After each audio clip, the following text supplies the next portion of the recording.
for all to see, the signs we've lost our way.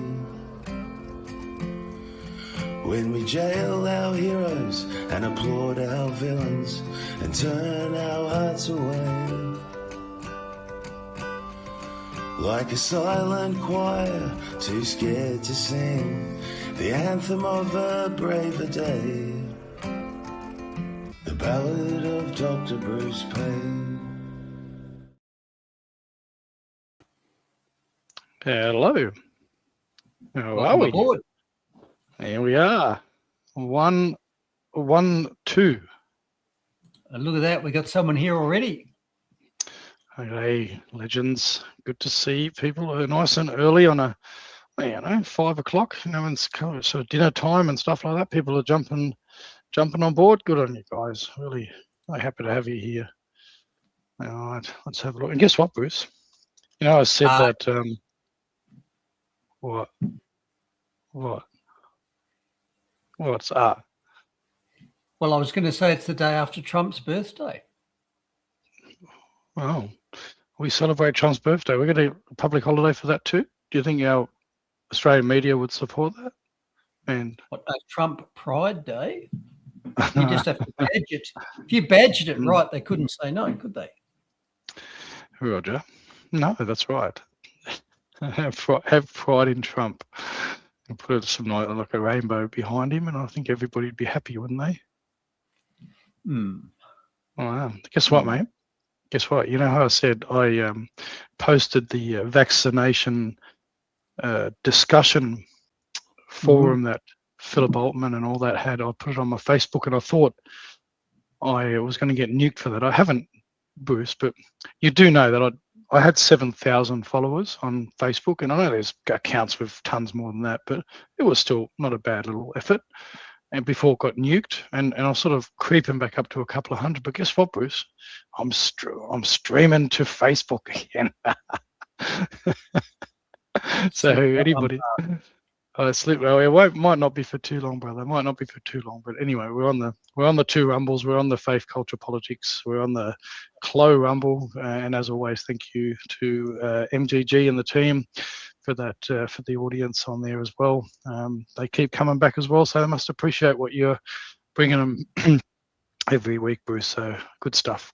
And on the YouTube as well, that's still up. It hasn't been nuked yet, although I guess the algorithms probably slow it down a little bit. But anyway, we get a few comments on the YouTubes as well, so that's good to see. So across X, YouTube, Rumble, and Facebook, we're getting a few people that are coming on and joining us. Oh, look at all these comments coming in already, and you haven't even bought anything, Bruce. So, but anyway, there we go. It's a pretty swift log on for all those people. Well done. Yeah, good on you guys. You're smashing it. Good to see you. Well, let's hopefully we don't disappoint. As I said, I'm not going to bring a great deal. As I said to Bruce, I'm sort of a bit of a loogie happening. Not that it's the end of the world. These things happen. It's this time of year, and kick it in the guts in about 24 hours, hopefully. So, but anyway, so Bruce has got the show. The only thing I do want to mention, if you're in Adelaide, if you're based in Adelaide, South Australia, there is a rally again on Wednesday evening for Sarah Game is again putting the late term 25+ week abortion bill forward to it is designed to have the baby being born alive rather than being injected and killed and born dead. And people keep saying the numbers are very minimal. They don't want to turn all this stuff around. They don't want to give an inch and take a mile is what the pro-abortion team says. But I think if you've got the ability to save even one baby that's viable and give it up to a family that's willing to show it love and attention and care and raise it rather than killing it, I think that is a better example. So if you're in South Australia, like to support the amazing people that are rallying behind that bill and Sarah Game, we have I think a little bit more of a life-friendly legislative council in South Australia with the One Nation members joining that team and others. So we'll see what happens. It's been put up a few times and kicked back, but the pro-abortion, pro-choice camp do always, it always comes back to, the woman's choice, and don't take any regard to the life of the child in the third trimester. And I don't agree or subscribe to that. So if you do feel the same as me, by all means, join me on. I'll be there on Wednesday night with many others. So it'll be good to see some people out there. Mark, you got to stop adopting the newspeak of the forces of darkness. Pro-choice, they're pro-killing. Yeah, exactly. Yeah. No, we've got to stop using their terminology, don't we? Yep. No, don't sanitize it.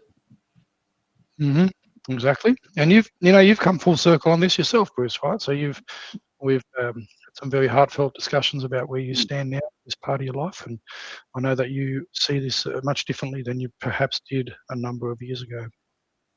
Yeah, to my shame, I just didn't see it at all years ago. It was just one of the things that went on. I'd never looked at it with a critical eye until much later. I should have. Well, Bruce, you're not the only one. As I said, I come to, I listen to the tap on my shoulder from Lord Jesus, who I now follow, at 35. And so I lived in the world. I didn't put too much consideration on it. But once you start to look at things through a different lens, through the lens of a creator and Jesus for myself, you see things differently.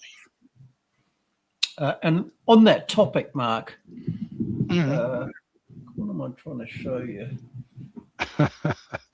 No cats tonight. Oh, look at that. You're doing some comprehensive reading, my brother. Look at you go. Yeah, I'm afraid every time I pick up the Bible, which is second down in that stack, I put another book on top of it. So I did the Impossibility of Evolution book, which I reviewed a while ago.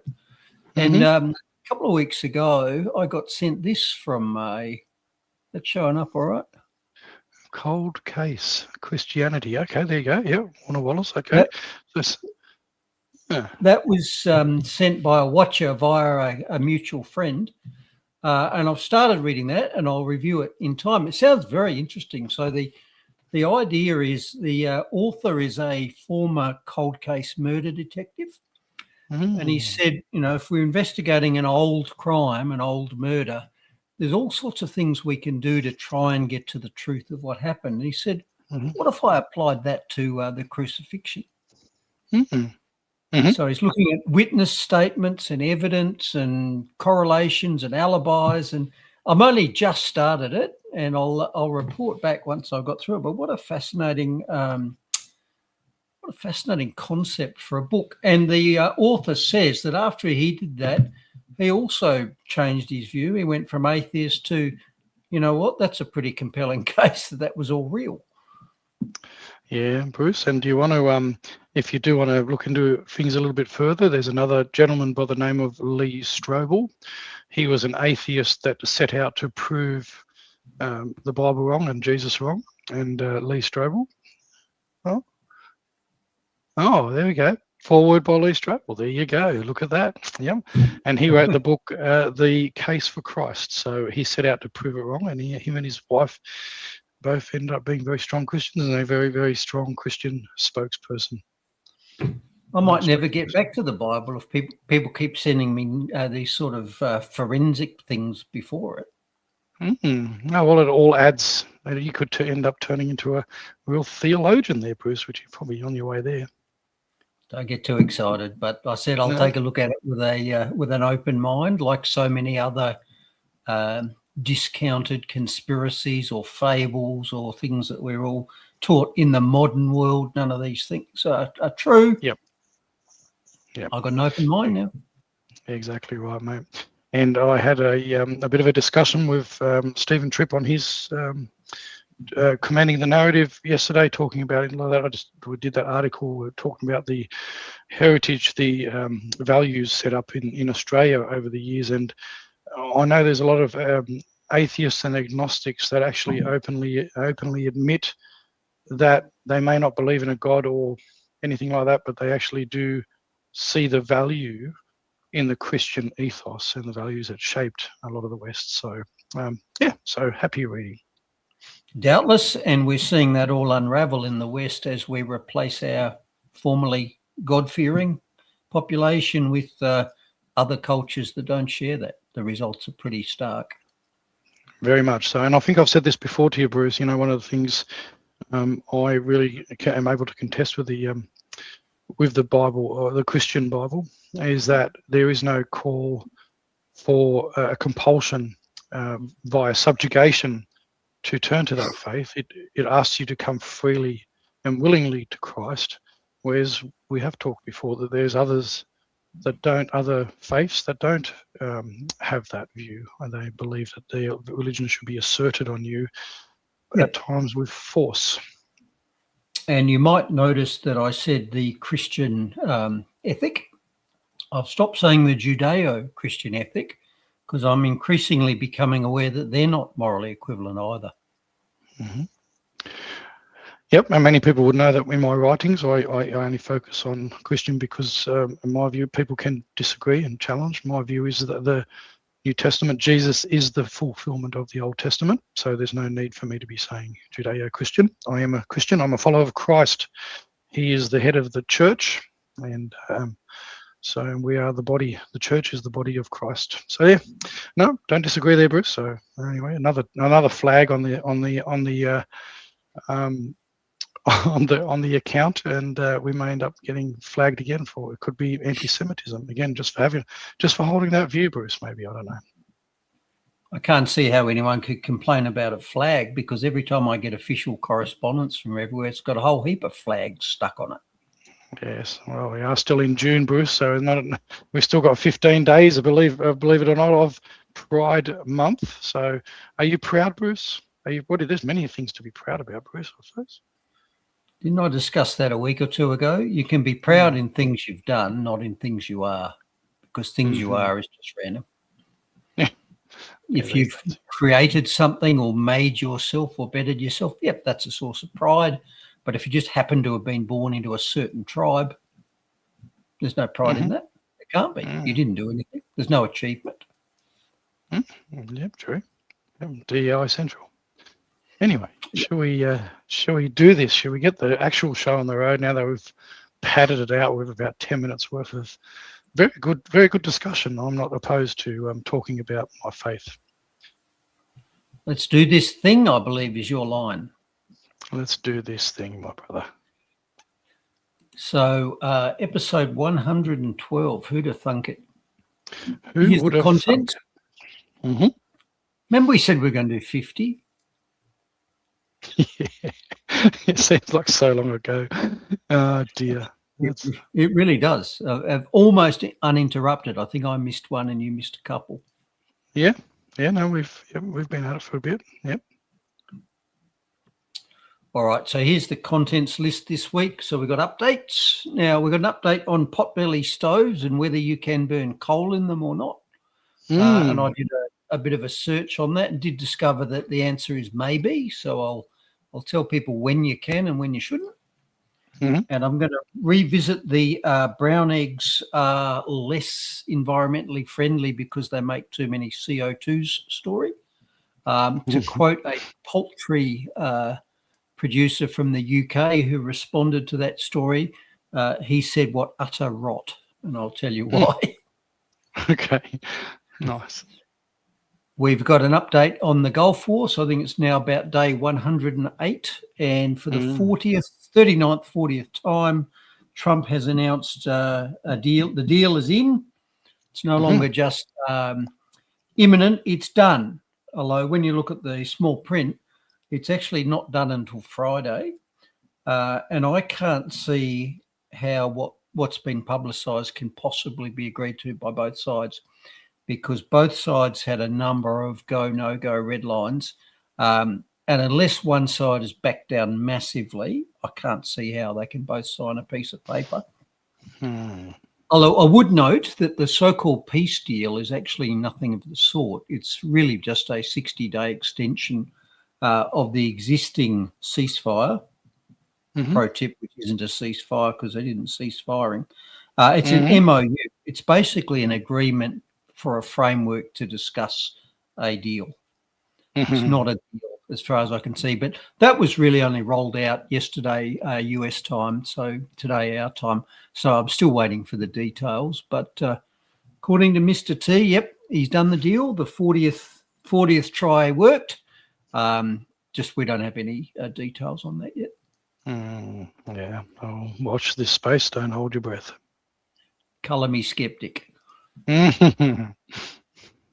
And finally, we've got an update on the Ditch the Witch advertising billboard story, which has absolutely snowballed into a fundraising spectacular for One Nation. So I'm going to look at that. And I'm going to introduce a concept called the Streisand effect, because this is an example of that. The Streisand effect is where you try and cover something up, something that very few people ever saw. But when you try and cover it out, people go, oh, I might have a look at that. You might remember this started with a single mobile billboard driving around Melbourne, a small light truck with a single electronic advert on it. And it's now snowballed into a $4 million fundraising bonanza for One Nation. Yep, well, it's good to see. It's funny. They keep shooting themselves in the foot, don't they? What else we got? We got Not Easy Being Green, and I'm already getting worried for the next fire season, Mark, because the experts have said that there's a super mega Godzilla El Nino coming. Okay. Godzilla and Nino. And so that's a dry spell, is it? There's a lack of rain at the El Nino, because isn't it? There's two, isn't there? The El Nino and so what's the other one? La Nina. La Nina. Yeah. La Nina is the wet one, and El Nino is the dry one. Yeah. In this part of the world, it's the opposite in the Americas, because it's an oscillation where the Pacific gets relatively warmer on one side compared to the other, and it switches. Yeah. So, I'm going to look at what an El Nino is, what it means, and why the super El Nino, Godzilla El Nino, is now being used as a scare tactic, and whether we should be worried. Oh, okay. And this plays into that same old narrative that we've been pushing back on for decades. Well, it's inflation in climate scare terms. Global warming, and that turned into global boiling, and et cetera, et cetera. That's right. And then it's like, yep, it's everything. All right, a little bit in money and finance, and I will show you the finance numbers for this week, but it's Monday in Australia, which means most of the rest of the world hasn't yet responded to the 40th ending of the Gulf War, so those numbers will probably be a bit variable as England and the Americas open up.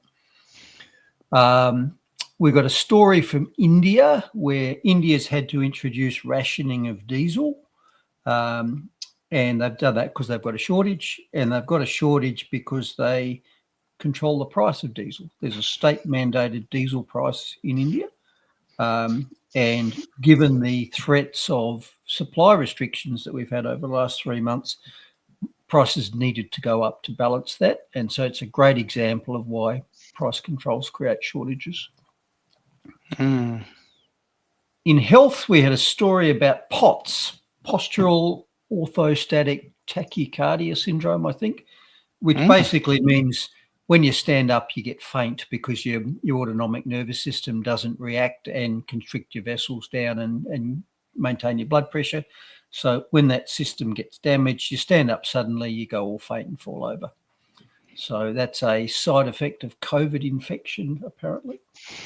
Okay. COVID. Did you mispronounce that? Well, I'm just quoting the experts, Mark. Yeah.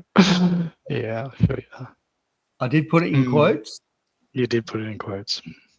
We've got a bit of government overreach, so I'm going to discuss the Belfast riots, and I put it in the government overreach section, not the diversity divide section, because immigration is a government program, and what we're seeing is the results of a deliberate government policy of mass third world immigration into the entire Western sphere, actually. Bit different in Australia because we're largely importing Indians and Chinese rather than Pakistanis and Africans. But the general direction is the same. So I'm going to look at what happened in Belfast and why. Yeah, I thought that might get a run. And to take us out a little bit in the Muslim section, and it was a bit of a surprise actually, because Canadian experts actually can answer the question as to what a woman is, except they can't, because when they were asked to answer that question in a parliamentary committee in Canada, as soon as they started answering it and the flavour of the answer became apparent, there was a lot of calls to order and objections and shutting downs from a certain side of the political spectrum. Yes. Just reading a few of the comments there. So we've got POTS is a side effect of the jab. All right, you're going to get a gazump strike there. Gazump, Anne-Marie, yeah.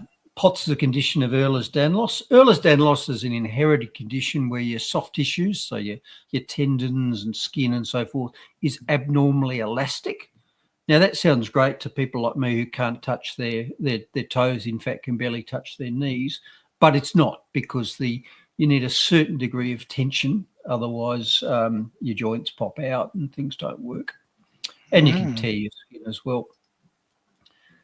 J-Space, erudite as ever, as far as I can say.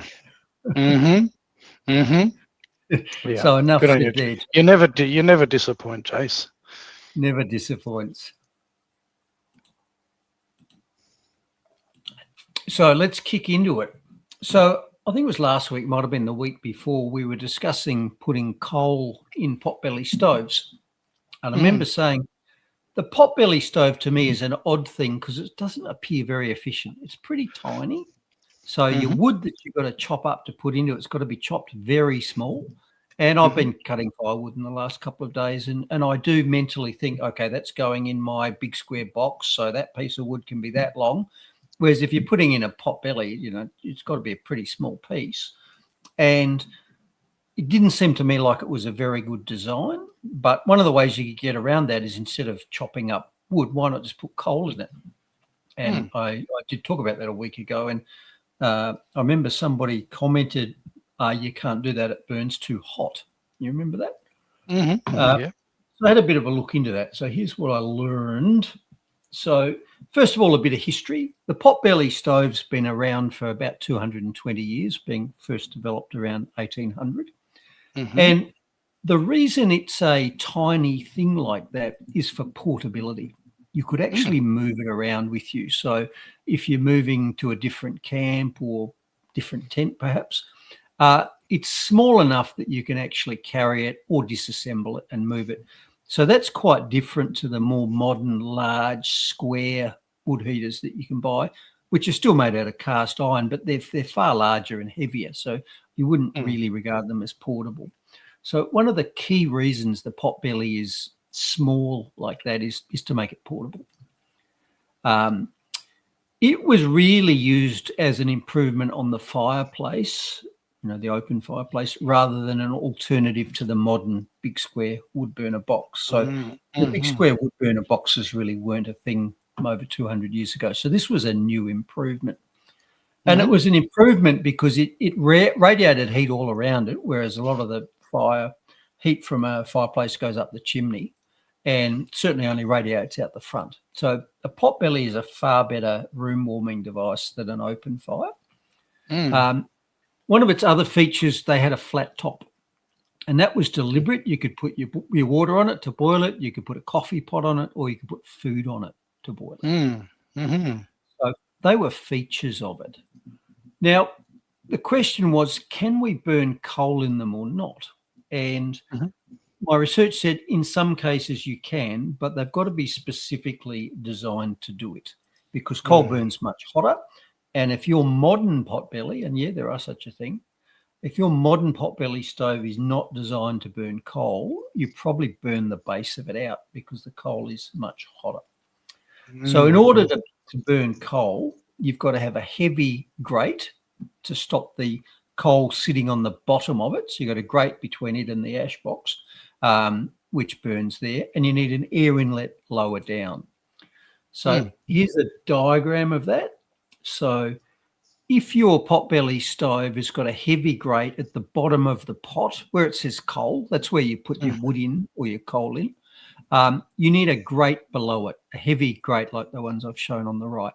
You can't just have a flat cast iron bottom. The fuel can't drop all the way down, because if it does, it'll put too much heat into the base and damage it. So the way you can tell if your potbelly's got a heavy grate like that, and if it's got an air inlet below it, then it's probably suitable for burning coal.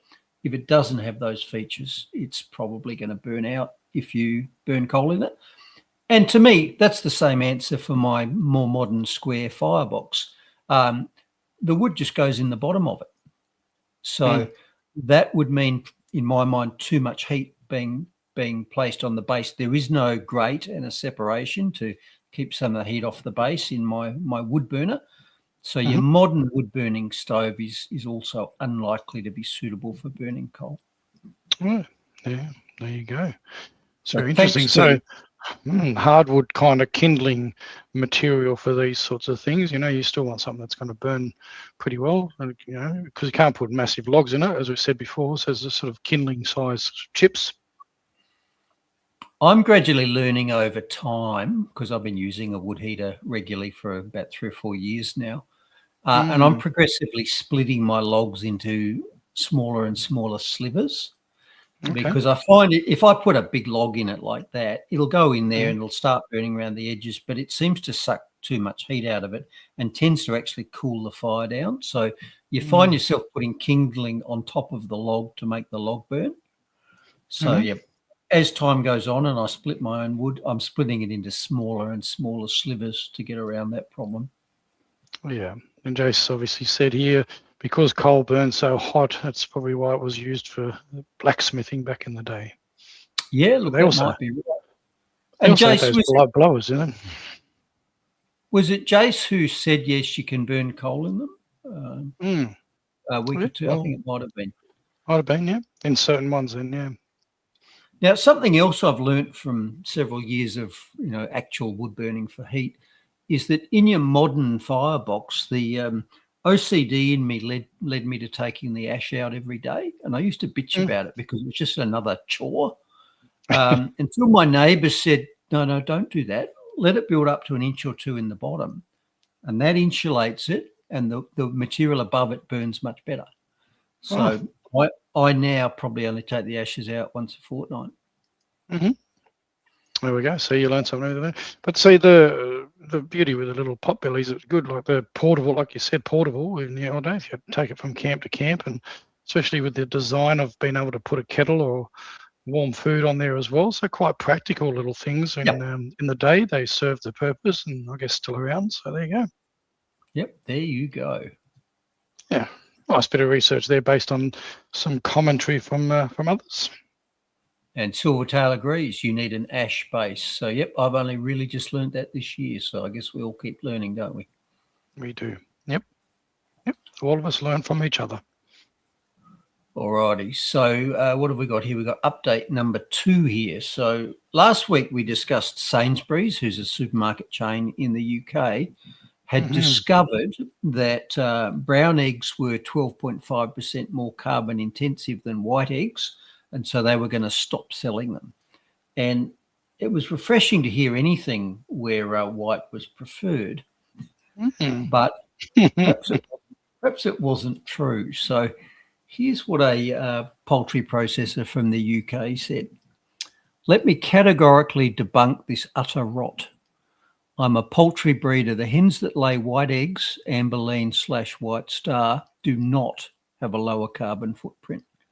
Yes, they eat a bit less and produce roughly the same amount of eggs as the brown egg layers, which are bovine, Lohmann Isa Brown, but they live shorter lives, are prone to dying suddenly when startled, are flighty and nervous, and because they live shorter productive lives, 12 to 18 months versus 18 to 24 for the brown egg layers. You have to incubate more eggs. In other words, you have to turn the birds over more often, which gives electricity and gas costs, and the eggs are not of equivalent quality. So, like so many green things, if you look into the science behind the claims, one, it's bunk, and the thing they want you to replace it with is not as good. Mm-hmm. So there you go. Yeah, well, exactly right. Well, they don't.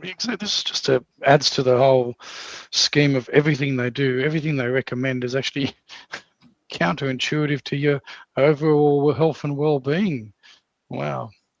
It And hence my continues. basic rule: whatever the herd goes along with, or whatever the government recommends, as a starting point, do the opposite and see how you get. Mm-hmm. Yeah. Yeah, seems to be the case these days. That's for sure. All right. So, update day 108 of the 4-day Gulf War. So, the US and Israel and Iran kept lobbing missiles at each other during the last week, despite the ceasefire. And Trump again spent the week telling us every day that a deal was due within 24 hours. So, no changes there, pretty much, compared to weeks and weeks and weeks. Now, by last Friday, Trump was saying that the deal would be signed Sunday, so that's yesterday. Mm-hmm. And today, which is today, Monday, our time, Sunday, their time, he's announced that the deal is done, but it'll be signed next Friday. Mm-hmm. So to read what he said, Donald Trump says, under the terms of the deal, which will be signed in Switzerland on Friday, the Strait of Hormuz will reopen and the US blockade on Iran will also end. So that's due Friday, which is longer than 24 hours, if you ask me. 2 weeks to flatten the curve, Bruce. It is shorter than 108 days. I'll give him that. So here's the official announcement from the Donald. And I've asked you this in the past. If this was on Twitter, we would call this a tweet. Trump's using Truth Social, and I can't call this a truth. Is there actually a word for these things on Truth Social? Yeah, I'm not sure. That's a retruth. It's had 198 retruths, so they call it a truth. So what can you call it, Bruce? Definitely can't call it a truth, can you? I'm not calling it a truth. So here's what the Donald said announcing the deal effectively yesterday, American time. The deal with the Islamic Republic of Iran is now complete.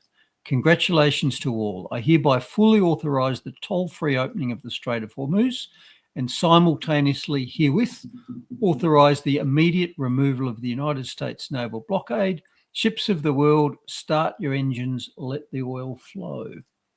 Okay. So he said toll-free there. That's interesting. I might pick up on that in a minute. Now, I remain unconvinced because the US has constantly said for 100 days that the deal is just about done. The US and Iranian positions have been miles apart. I can't see a deal, an agreement between them without some massive shifts on either side. And to this point, I haven't heard of any massive shifts on either side. So I can't see how this can actually happen unless one side backs down majorly, bigly, as the Donald would say. Now, I can't see the Donald backing down bigly because he never does. And I can't see the Iranians doing it either because they view this as the end of a 40-year oppression campaign and they don't want to go through this again. They want all the problems fixed. So I'm skeptical until I see the actual agreement and see when it goes into force and what the enforcement mechanisms are. I'm not going to believe it because my current understanding is it's not a deal anyway. It's a 60-day schedule to discuss a deal. That's my understanding of what's been discussed. So we shall see. And I would remind you of well, the thing is, Bruce, as we keep saying, is that there's one party that seems not to want any of it, which seems to be Israel. So unless they're willing to co-sign and hold off on what they're doing, nothing is going to make any difference. It doesn't matter what Donald wants to do or Iran. If someone else doesn't want the same thing, it's not going to happen. And as noted many times, Israel breaks agreements or ceasefires usually within a day. Israel bombed Beirut overnight. And Israel also says that they're not party to this. So I can't possibly see how that's going to work because one of the Iranian red lines is a complete and permanent cessation of combat on all fronts, and that includes Lebanon, it includes Gaza, and it includes Yemen, where the Houthis are. So I can't see Bibi Netanyahu keeping his finger off the button and letting this happen. I just can't see it. So it really just depends on how strong the lobby group continues to be in America, doesn't it? Which means if they're as strong as they obviously are, it means the deal's got to fall over somehow. Mm-hmm. Now, I'll start with this because this is just a reminder of the number of times a deal has been announced by the Donald. We have major points of agreement. They want to make a deal, and we are very willing to make a deal. Well, I think we're going to end it. I can't tell you for sure when they want to make a deal so badly. You have no idea how badly they want to make a deal. They want to make a deal so badly. I do see a deal in Iran. We were very close to a deal. I think it's close to over. Yeah, I mean, I view it as very close to over. It's looking very good that we're going to make a deal with Iran, and it's going to be a good deal. This process should go very quickly. We're going to end that war very quickly. They want to make a deal so badly. We think we're close to a deal, and that's okay. We're in the final throes of what will be a very, very good deal. Today makes 39 times that he has said something like that. We have points of... That is well put together. And geez, I tell you what, you flicked from one screen to the other pretty quickly there, Bruce. You've been doing some practicing. You just like went straight from the presentation to the video clip, brother. I'm pretty impressed. Go get ahead of yourself. I'll stuff something up in a minute. I have I have 39 times history of doing that in the past, you might recall. Well, knock on wood, mate. You haven't knocked yourself off for a little while. We've had to ad-lib for a minute until you come back. Nevertheless, the Western media is less skeptical than I am, and probably less has less memory of how things have gone previously in the last 100 days. And they seem to be accepting the deal as announced at face value, despite the fact there are absolutely, one, it's not signed, and two, there are absolutely no details whatsoever. So I remain skeptical. I'm not even hopefully optimistic. I'm just skeptical. I can't see how what we're being told can actually be true here. Nevertheless, the advertisers sort of broke out of the mold a little bit because they had this story today, which was, did Donald Trump win the war? Well, we don't know because we don't know what victory looks like because we haven't seen the conditions. But they did invite comments. And as you know, when the advertiser invites me to comment, I usually comment. So here's what I said about the story. I said, did Trump win the Iran war? Let's go over the score. 1, the Strait will reopen. That was the claim. I said it was already open before the war and now it's reopening. Ships transiting it will be charged fees by Iran. So that's not a win. Number 2, Iran will never have nuclear weapons. That's part of the US claim. My response, well, Iran already had a fatwa, so a religious decree from their supreme leader, in other words, law, L-A-W law, which said they should never have nuclear weapons. They had that before the war started. Now they've got a new religious leader who might not share that view, and they've had a huge demonstration of why it might be useful to have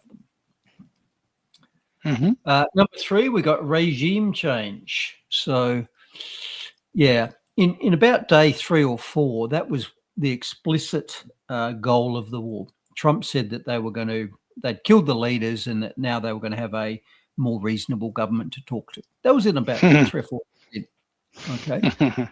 So my response was, yeah, great. You replace an 80-year-old Ayatollah Khomeini with a 40-year-old Ayatollah Khomeini, and you killed or injured half his family in doing so.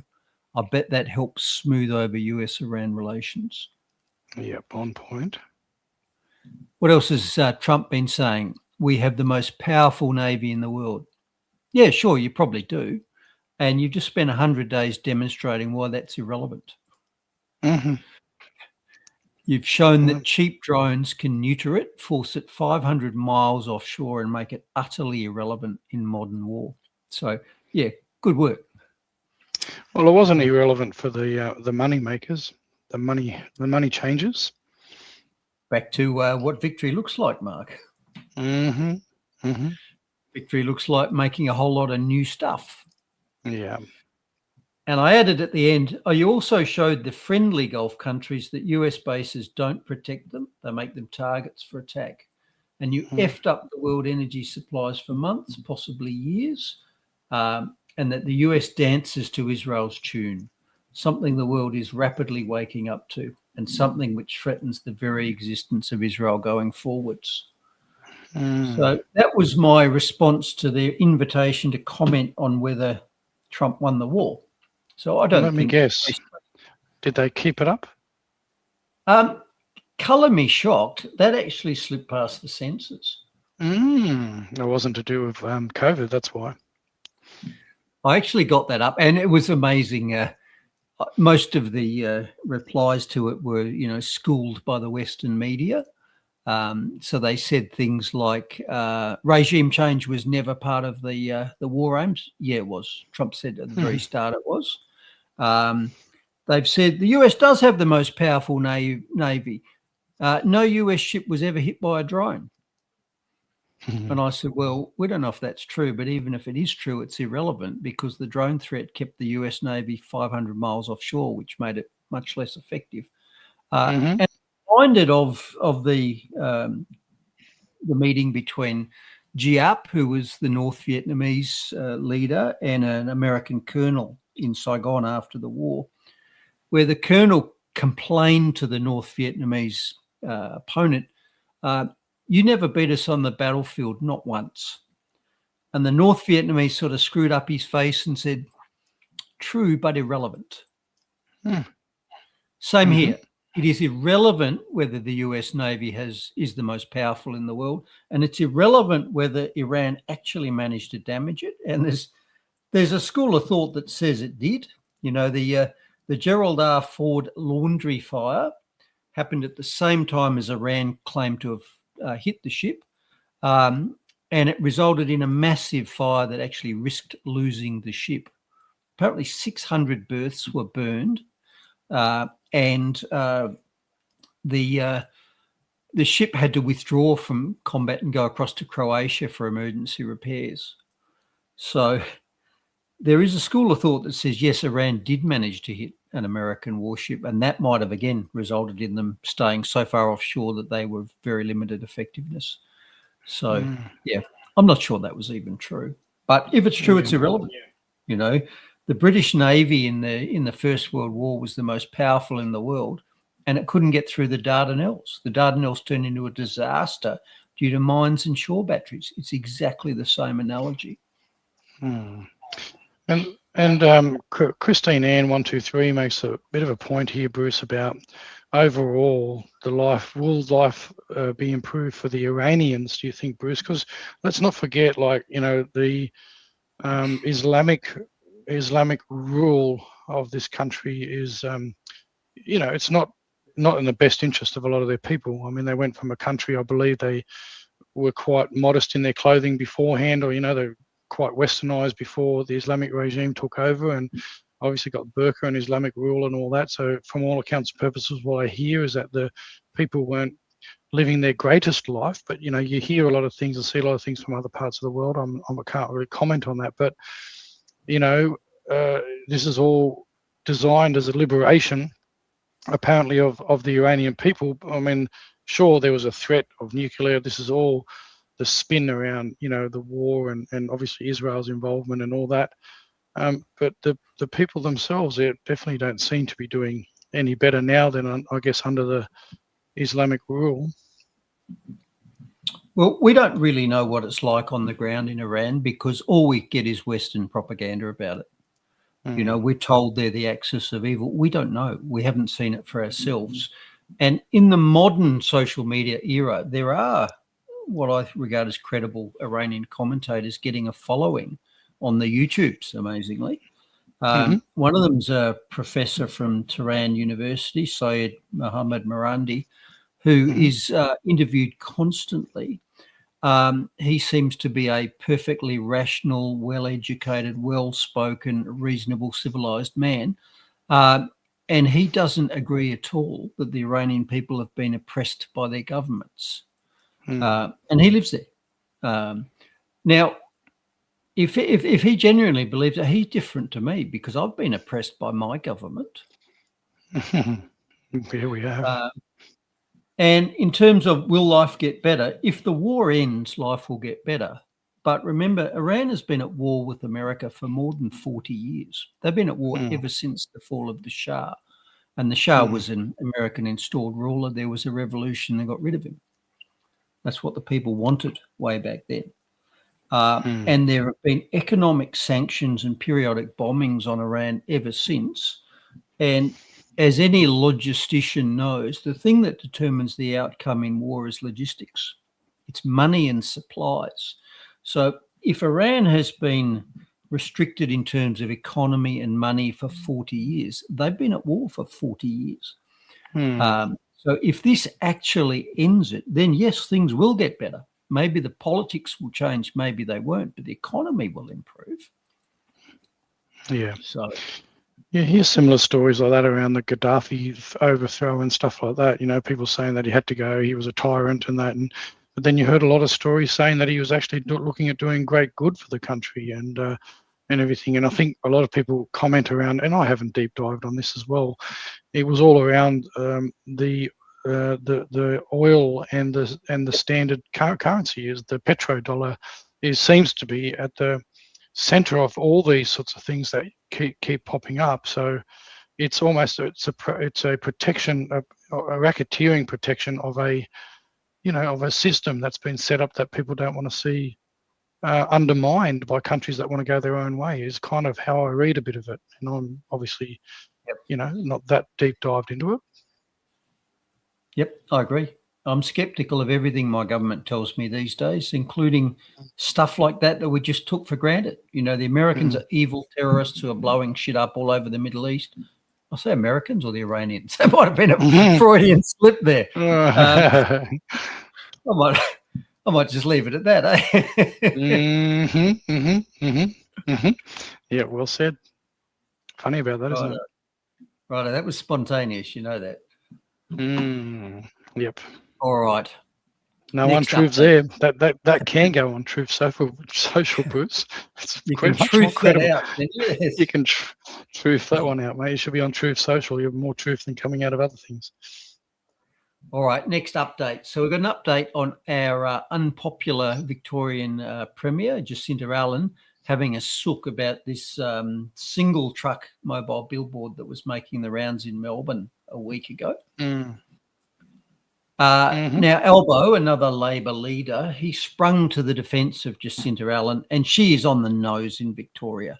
You know, Labor did the classic switcheroo before the last election here. They got rid of a thoroughly unpopular tyrant, Dan Andrews. They switched him out for a fresh face a few months before the election, and they managed to pull it off again. And there's a lot of talk in Victoria at the moment that they're going to have to do that with Jacinta Allen, because we're about 5 months off a state election here. So she was a wee bit sensitive to that billboard, apparently. And she immediately came out and said that it was misogyny. And my response was, no, they're calling you a witch because you're a witch, not because you're a woman, darling. Now, Albo sprung to her defence, and so did Julia Gillard and all the usual people saying, you know, this is just shameful misogyny and there's no room for this in political discourse, despite the fact that Labor used the same words against Pauline Hanson years back. Yeah, well, they did much more over the last 30 years to Pauline Hanson than they ever did. And I mean, here's a woman that's, and again, as I've said before, I'm not the mouthpiece for One Nation or Pauline. Don't agree with everything, but as I've said in the past before, you know, she's proven herself 10 times over to be in politics for as long as she has been, and attacked the way she has. They jailed her. She was actually they made her a political prisoner. They jailed her because they wanted her shut down. I know what that feels like, Mark. Yeah, you do. first-hand experience. Anyhow, Albo rushed to the defence white knight style of Jacinta Allen.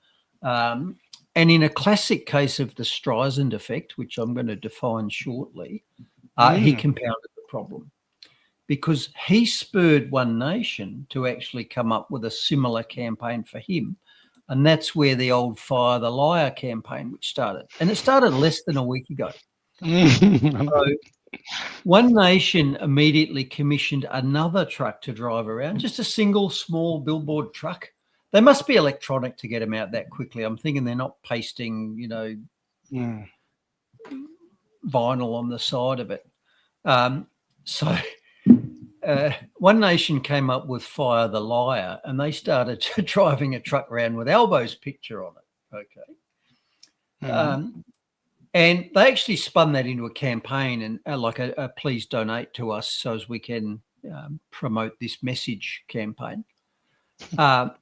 And it was wildly successful. So at latest count, it actually raised over $4 million in a week from donations. And these were donations from the little people. Apparently the average donation is of the order of $50. This wasn't $100,000 from Gina Reinhardt, pick a name. This was the grassroots people saying, yep, we'd like to see you do that to Albo. And apparently this is unprecedented in fundraising history in Australia because the Labor Party just before that had rolled out their own appeal to supporters to donate $27 each to allow them to oppose the rise of these dangerous right-wing Nazis, One Nation. National populism, they call it, Bruce. National populism. Now, populism, of course, means the will of the people. So you can understand why the Labor Party would not be interested in any of that. No, terra populi. So apparently, Labor raised about 20,000 in the same time as One Nation raised $4 million. And One Nation released what they call a heat map, which was where the money came from. And this is the One Nation heat map. And as you can see, the dollars that flowed into the Fire the Liar, Get Rid of Albo campaign came from all around Australia, but especially from the capital cities and the densely populated East Coast. In other words, the very places where mass immigration is hitting Indigenous Australians hardest. And the very places. I'm an Indigenous Australian. Yep. The very places that are up for next election too, because you've got an election, but I think next year New South Wales got an election, so it'll be very interesting to watch what happens here. Yeah, it will be very interesting. So Albo made a big mistake in the budget just gone, because he went back on a specific election promise. He'd promised not to change negative gearing and not to change capital gains tax. And he was specifically asked that multiple times before the last election. And at one point he said, I've told you 50 times I'm not doing it. So it was a very clear policy. And in the budget that followed it, they've gone back on it. And this I expect to haunt him all the way to the next election. And so it should. It might even cost him the next election. Oh, they'll change him, Bruce. They'll change the leader to a female. Yep. Well, another witch, I suppose. Yeah. Watch this space. Boom tish. Hey, calling me a misogynist, calling me a racist, calling me an I don't care. They're badges of honour nowadays, given how the newspeak has corrupted them. Yeah, exactly right. So Albo made the same hubristic mistake that a lot of politicians make when they find themselves at the helm of a government with a big majority. They ignore the people who gave them that majority. And 10 or 15 years ago, Julia Gillard was the previous massive example. So she was asked specifically before the 2010 election about a carbon tax. And she said specifically on multiple times, there will be no carbon tax under the government I lead. A year later, she introduced a carbon tax. And 2 years later, she was thrown out of office and Tony Abbott was installed. So I'll show you. I'll show you what she said. And then rolled by the other Labor minister. Yes. Sorry, was he Labor or Liberal? I can't remember. I can't tell. I'm pretty sure he's more Labor. Rudd Gillard Rudd. Yes, well, he was clearly a globalist. There will be no carbon tax under the government I lead. We need to price carbon. Pricing carbon is the right thing to do, and I said that during the election campaign. No, you did not. Good on him for calling. No, you did not. They don't care. They don't care because no, they can't be held accountable. They can't be held accountable. No one holds them to it. I think Albo's going to care. I think this one's going to really, really hurt him, and so it should. Yeah, 100%. Well, I mean, to be honest, I really just don't understand how, even with a new face in Victoria, that they would have, voted for Jacinta, even being Labor after everything that went through. You know what I mean? Like, yeah. Yeah, I can't believe Labor got back in Victoria. And of course, one of the obvious questions, given everything I've learnt in the last 5-6 years, is, did they? Mm-hmm. Did they? Mm-hmm. US elections have been shown to be thoroughly corrupt. Why would it be any different here? Yeah, that's exactly right. And a lot of it comes down to public messaging, isn't it? Because I mean, voices like ours, the independent media and others are still, a lot of people still are mesmerised by 9, 7, 10. I'm doing a follow-up to one of my articles, and I've just researched the media concentration is about 86% share between those four media. They have 86% share of the media space, just between four networks. All right. But how big is that media space? Well, we'll see how much it influences the, because obviously, clearly, it was able to influence elections in the last time when, so much bloody damage was done in Victoria under Labor with Andrews, and surely they didn't just think it was just Andrews and it just needed a different leader. Surely people understood that it was Labor, because a lot of the times the leaders, it isn't about the leaders, it's about the henchmen behind them, isn't it? Yeah. Well, the problem there is that governments grow dependency. So they grow public servants and they fall in with the unions. So they give the unions sweetheart deals. In Victoria, there were massive construction projects, building the windmills, building the roads. And they were sweetheart deals with the unions, so the unions could deliver all of their employees. Who's going to vote against Victoria's big build, which we can't afford and probably never be delivered? If the alternative is, I'll participate $100 an hour as a brickie. Yeah, 100%. Yeah. And teachers' union is very powerful as well. The unionist movement is, and again, they just don't realise how much they actually hurt the country by siding with these narcissists. Nobody realises how much governments hurt the country because governments are too good at hiding the scam. Yeah. Yep. All right. So Albo got, I think, justly called out by the people for an out-and-out lie, and so did Gillard. And it cost Gillard, and I think it's already costing Albo. Now, we all know that governments lie all the time about everything, but just occasionally the people actually call them out on one of those lies. And with Albo and capital gains tax and negative gearing, this is one of those times. The people seem to only wake up and call governments out when it involves tax increases, which they were promised would not happen. Yeah. I wish the people did this to our wise rulers more often. Yeah. And Alani makes a good point here, right? Because you and I, we were boasting about Donald Trump. We had hopes, great hopes. And we talked again about Kennedy's probably the only one in that administration now that it was probably worth trusting from their actions, because actions speak louder than words. And this is something to be mindful of in regards to One Nation, and that because media manipulates everything. Once the media starts to sway towards political parties, and it'll be really interesting to watch the type of candidates that One Nation continues to attract, and as they get bigger, how they will be influenced from inside. As I said, I still don't agree with their structure. A lot of people are really, really still concerned about the structure of One Nation. They've changed the name. They've dropped Pauline Hanson's One Nation, but the democratic structure within the party is still rubbing people up the wrong way. It'll be interesting to see. Time will tell. For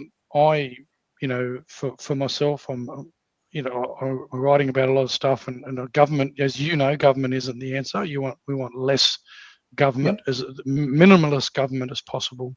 For me, I go back to, if I'm voting, I will go back to the electorate. I will see which candidates are actually there, and I will fully research the candidate, if possible, make time, and then I will vote for the person that I believe is the most genuine person that is likely to make the best decisions for me in the next term. But lots of politicians say one thing before they get elected, and once they're elected, they're totally different, right? So it'll be interesting to see. You make a good point there, Alano, that it'll be interesting to see what happens. Yeah, and that's the trouble with all revolutions, is people revolt throughout the government, then install their own version, which then attracts the same sort of people that were the problem originally. And I have very low expectations of government, including Pauline Hanson. During the COVID era, when Scott Morrison was in charge, all I wanted at the next election was for his government to be thrown out. I didn't even care what replaced it. The first priority was to get rid of Morrison, which they did. Yep. And I have a similar desire now. All I care about at the next election is for Labor Party to get thrown out. If they're thrown out because they're replaced with One Nation, that's great. But I will wait and see whether One Nation is any different, or whether they get captured by the deep state, same as every other politician, with notable exceptions of a handful of individuals, Antic, Rennick, etc., etc. I'm just going to wait and see. But getting rid of the old crowd is worthy of itself. Yeah, no, exactly right. I mean, we've got to continue to do what we can. I think the big thing is people to become aware and work together. And I think our role as people waking up is actually to work towards pushing for a reduction of government altogether, and coming back to working in our local communities and bringing it back to the local communities, and put in place policies and things that, or accepted rules that you as a community agree on and believe the way that you should live your life, rather than having a centralized government that is actually dictated to by global government, right? Because that's what's happening. There's the massive think tanks are actually impacting the policies in our own country, and then it's pushed down to the grassroots level, including our councils. So there needs to be massive fundamental changes in the way that we're governed going forward. Yes, unfortunately, I don't hold much hope for that. And I've just quickly Googled. This is a saying attributed both to RFK Jr. and George Orwell. No government has ever relinquished power voluntarily. So I don't mean they don't get voted out. I mean, once a power is grabbed by government, they don't give it up. And if you change the government, it just stays in the bureaucracy. Name one major program that was introduced by usually Labor that was then reversed by any subsequent government.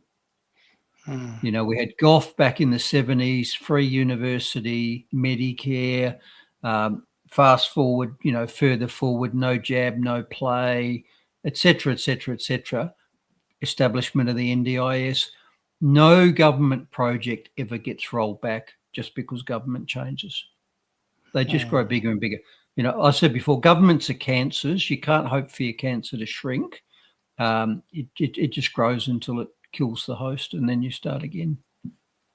Well, as we talked about at the beginning of the show, when you take God out of the equation and you have governments want to replace God, that's what happens, right? So they want to be the ruler and controller, and they don't want to give up the power. Yeah, because they're divine and they know better than you. Mm-hmm. Yep. And you work for them, not the other way around. Yeah, exactly right. And if you doubt that, I refer you to that clip we played a few weeks ago, which showed that the government takes 56% of the average worker's income if you look at all levels of tax. Mm. You know, income tax, GST, sales tax, etc., council rates, registration fees, driver's licenses, etc., etc. More than half your money goes to the government, which means you're working for them. It's not the other way around. Yeah, exactly right. And would you agree with this, Bruce? Was that what my comments were about pulling back government, have a minimalist government, that it's almost anarchistic, is basically saying that you want to rule yourselves in your small communities, or was that a bridge too far? No, I agree, but you've got to understand the meaning of the word anarchist. So anarchy doesn't mean no rules, it means no rulers. Mm-hmm.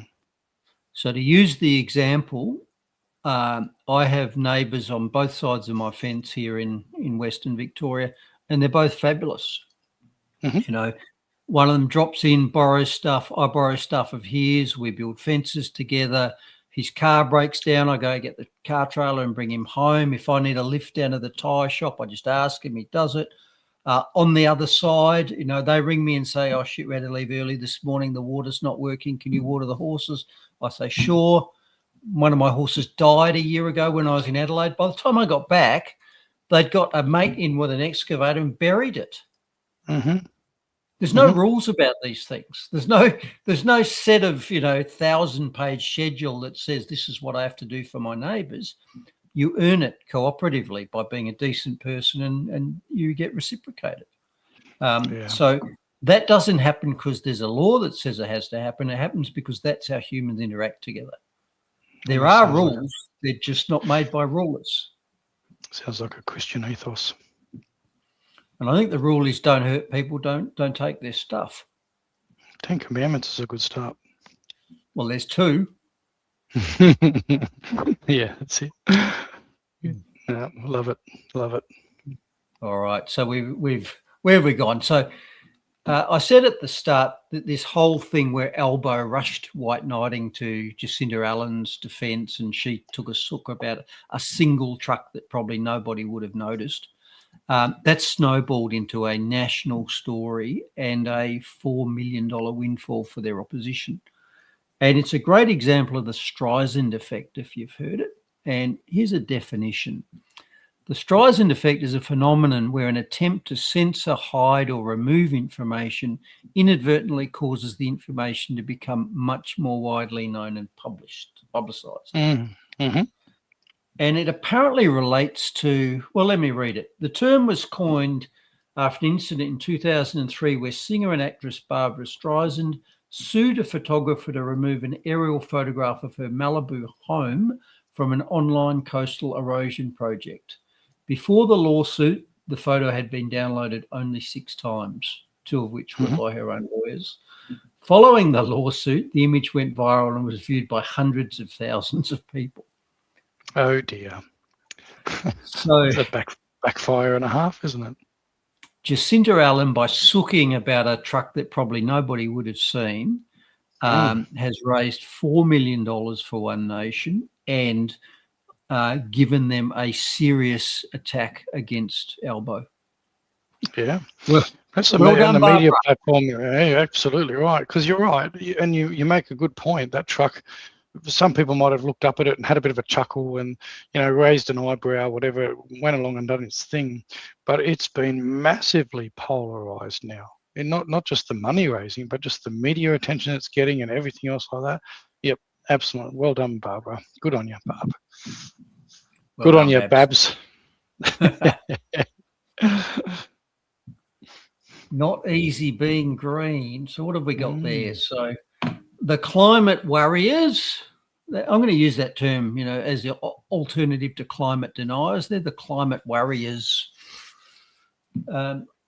The climate warriors have released their new scare campaign for the new season, and that's the Super Duper Godzilla Mega Ultra Hyper Godzilla El Nino. And there's snapshot of a few stories that are going around. Atmospheric code red, super El Nino now trending. The Godzilla El Nino is coming. A monster heat wave could fuel a super El Nino looming. A rare super El Nino is looking more likely, etc., etc., etc. So, yeah, this is all an organic thing. All these newspapers have suddenly discovered the science here and written about it. No, it's a coordinated campaign, obviously. Where have we seen that before, Bruce? Get ready for the Godzilla El Nino campaign over the next 6 to 12 months. Oh, yeah. Okay. So let's review what an El Nino is. So I've got a little graphic there. Not to be confused with Daniel El Nino. Haven't seen him for a while. I hope he's okay. El Nino, by the way, as far as I know, is Spanish for the boy child, and La Nina is for the girl child. Don't know how that fits in. Okay. So the El Nino is one phase of this natural, what's called the Southern Oscillation. And that's where water in the Pacific oscillates between being warmer over by the Americas and warmer over by the Australias. So it's an oscillation, it goes back and forth. Sometimes it's warmer off America, sometimes it's warmer off Australia. Now, when the warm water is on the South American side, that's called an El Nino, which means that the cooler water is in the tropics just north of Australia. And when the tropics are cooler, that means there's less cloud and less rain, less tropical moisture.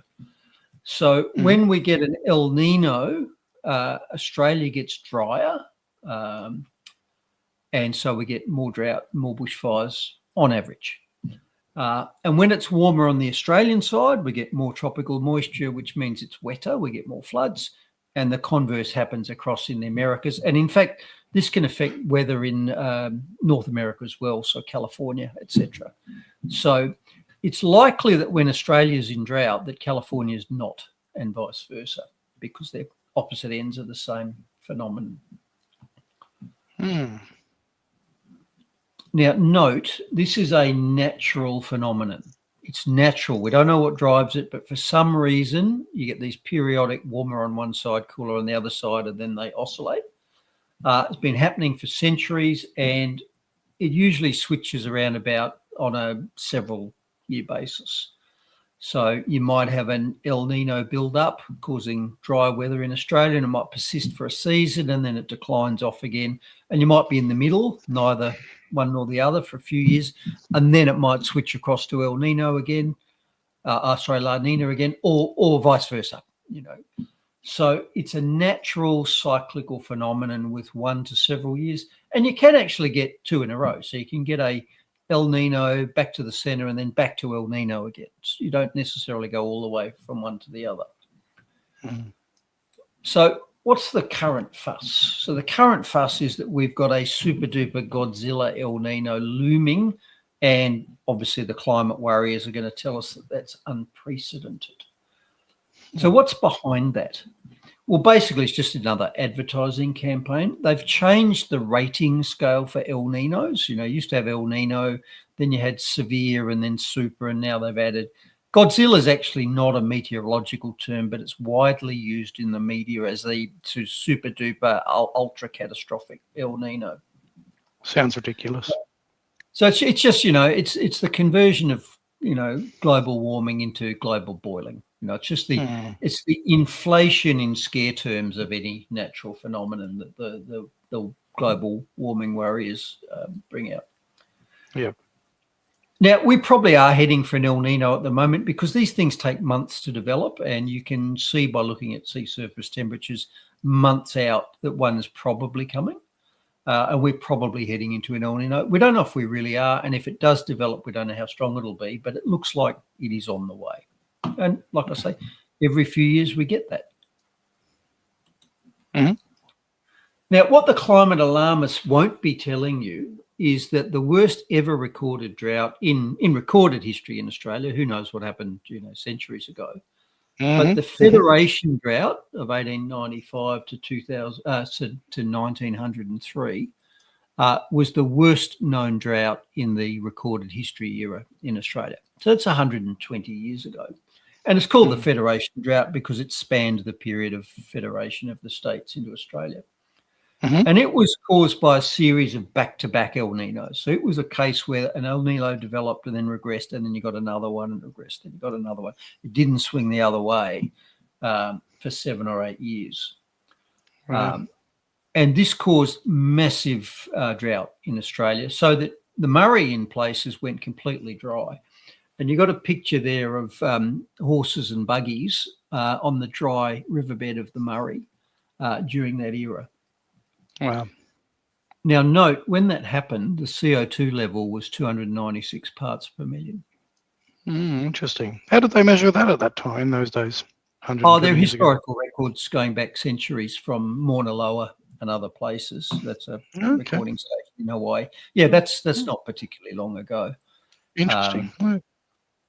So something back then caused, the worst recorded drought in, what's that, more than 100 years now. And it wasn't the CO2. If they can't label it industrialization, there was none of that back then. They can't blame that. So what was it, Bruce? Could it just be cyclical weather? It was the vibe, Your Honour. It was the, Marbo, etc., etc. some con thing, something that I have to conjure up. Now, by the way, the generally accepted pre-industrial CO2 level going back, 1,000 years was about 280. So at this time, they were barely feeling any effects of the industrial era. There wasn't the mass burning of what they call fossil fuels. And so there'd been very little change in CO2 up to that point. And there's been a far bigger change up to now. And yet we haven't had a worse drought since. Ultimately, we'll get one, but it just puts a lie to the fact that CO2 is the main driver. Clearly, it can't have been.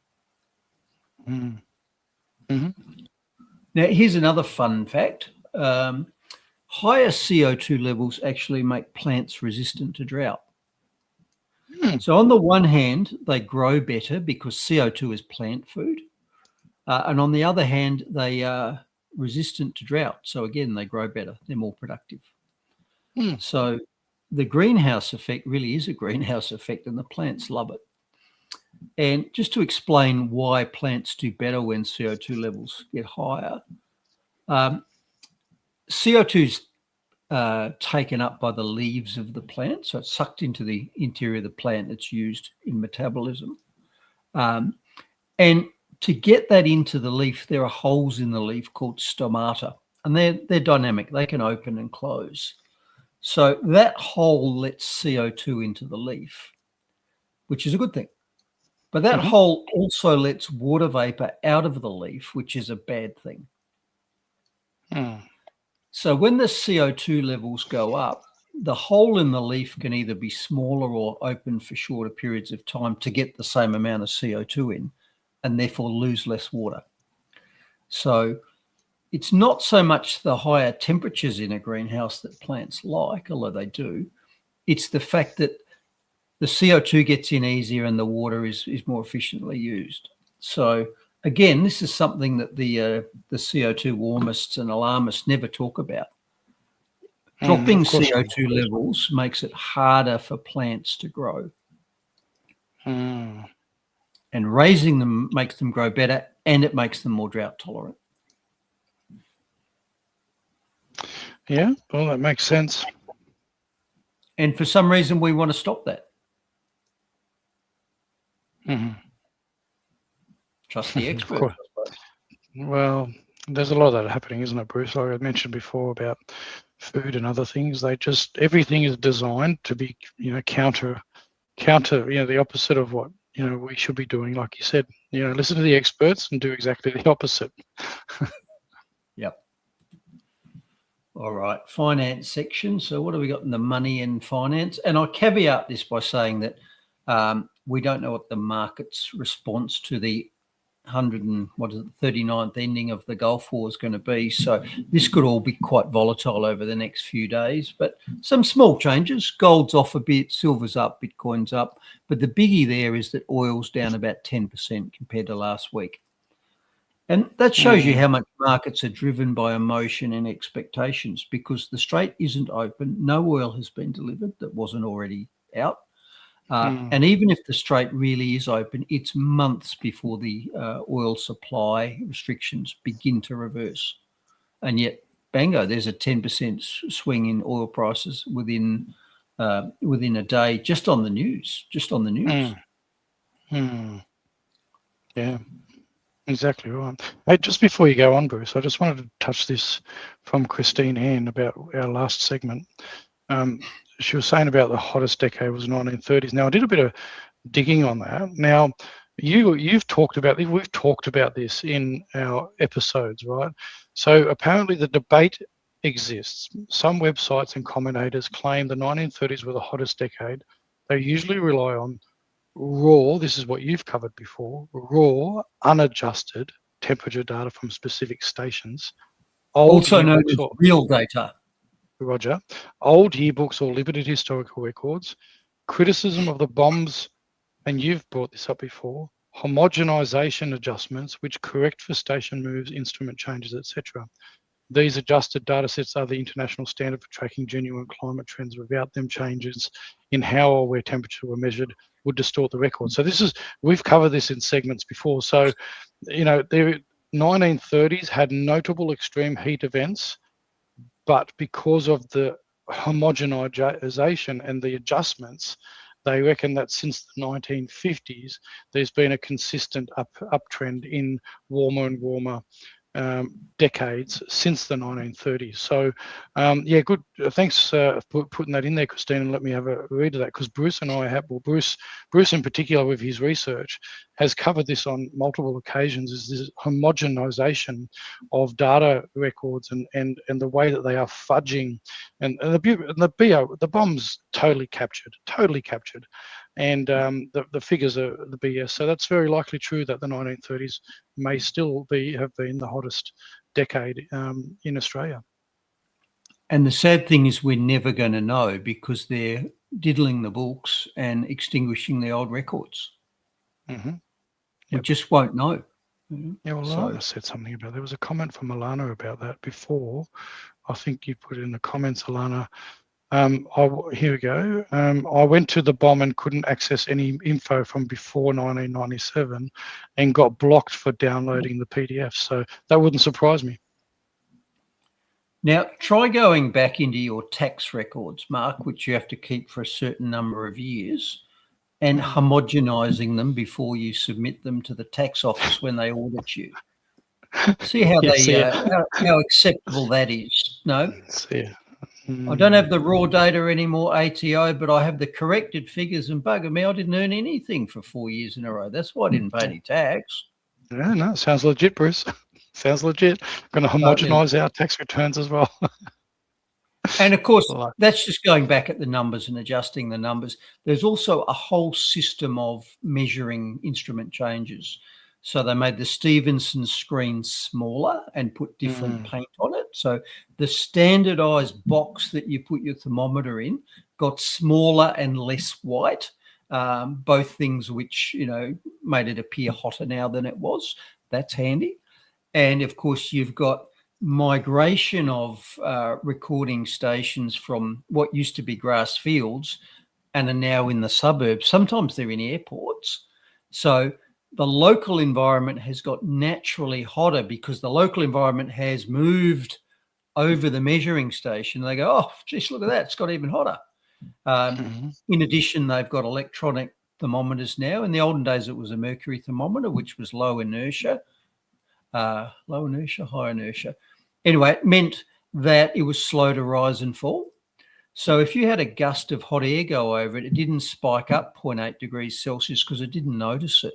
Or it didn't spike up 4 degrees Celsius when a jet aircraft, took off over the top of it, because it wasn't that agile. That's all changed. And every change that's been made has been in the direction of making the modern system look hotter. And that's before they even go back in the past and adjust all the numbers down, and of course, out and out lie about it. Yeah, exactly right. And this, we've, as I said, you've well and truly covered that in multiple episodes in the past, and they're just taking us for a ride. And it's the same with modelling. You've covered modelling in plenty of episodes as well, how they use modelling, and they fudge the data. Good old. Yep. It's the experts, Bruce. Trust the experts. All goes down the memory hole, same as in 1984. Well, this is the thing, Bruce, right? So even I used to, when I was doing a lot of research during COVID, I relied on the Wayback Machine and stuff like that a fair bit as well. They're capturing that as well. It's getting increasingly harder to pull information out of the Wayback Machine, which is the Internet Archive, because I think people are capturing that. The people that are, have got something to hide are trying to capture the Wayback Machine as well. Yep. Mm. Those who control the present control the past. Those who control the past control the future. Some variant of that. Yep. And those that will not be criticised. What's that? Right. Enough of that. So finally, of the fuel finance segment. So 10-cent drops in fuel prices across the board week on week again. So prices are pretty much back to where they were before the start of the Gulf War.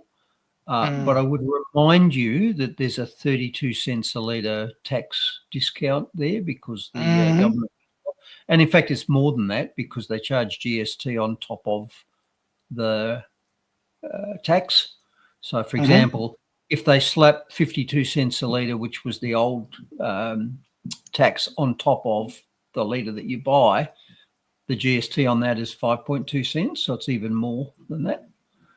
So, prices look like they're back to normal, except for the fact that they're 32 cents adjusted downwards by our kind government just giving us money. Yeah, good on you. Yeah, our money, giving us our money back, Bruce. Now, the bad news, of course, is that that's due to end at the end of the month, and Blackout Bowen's already said that that will not continue. So, of course not. Yeah. Now, that flows over into this story from India, which tells us that India's just announced they're going to have to ration diesel to 200 litres a week per customer. Which is a lot actually, but I guess if you're driving a truck, it's not. And this is because of supply issues from the Gulf. And they note that the price hasn't changed and the government has not raised state fuel prices for nearly 4 years.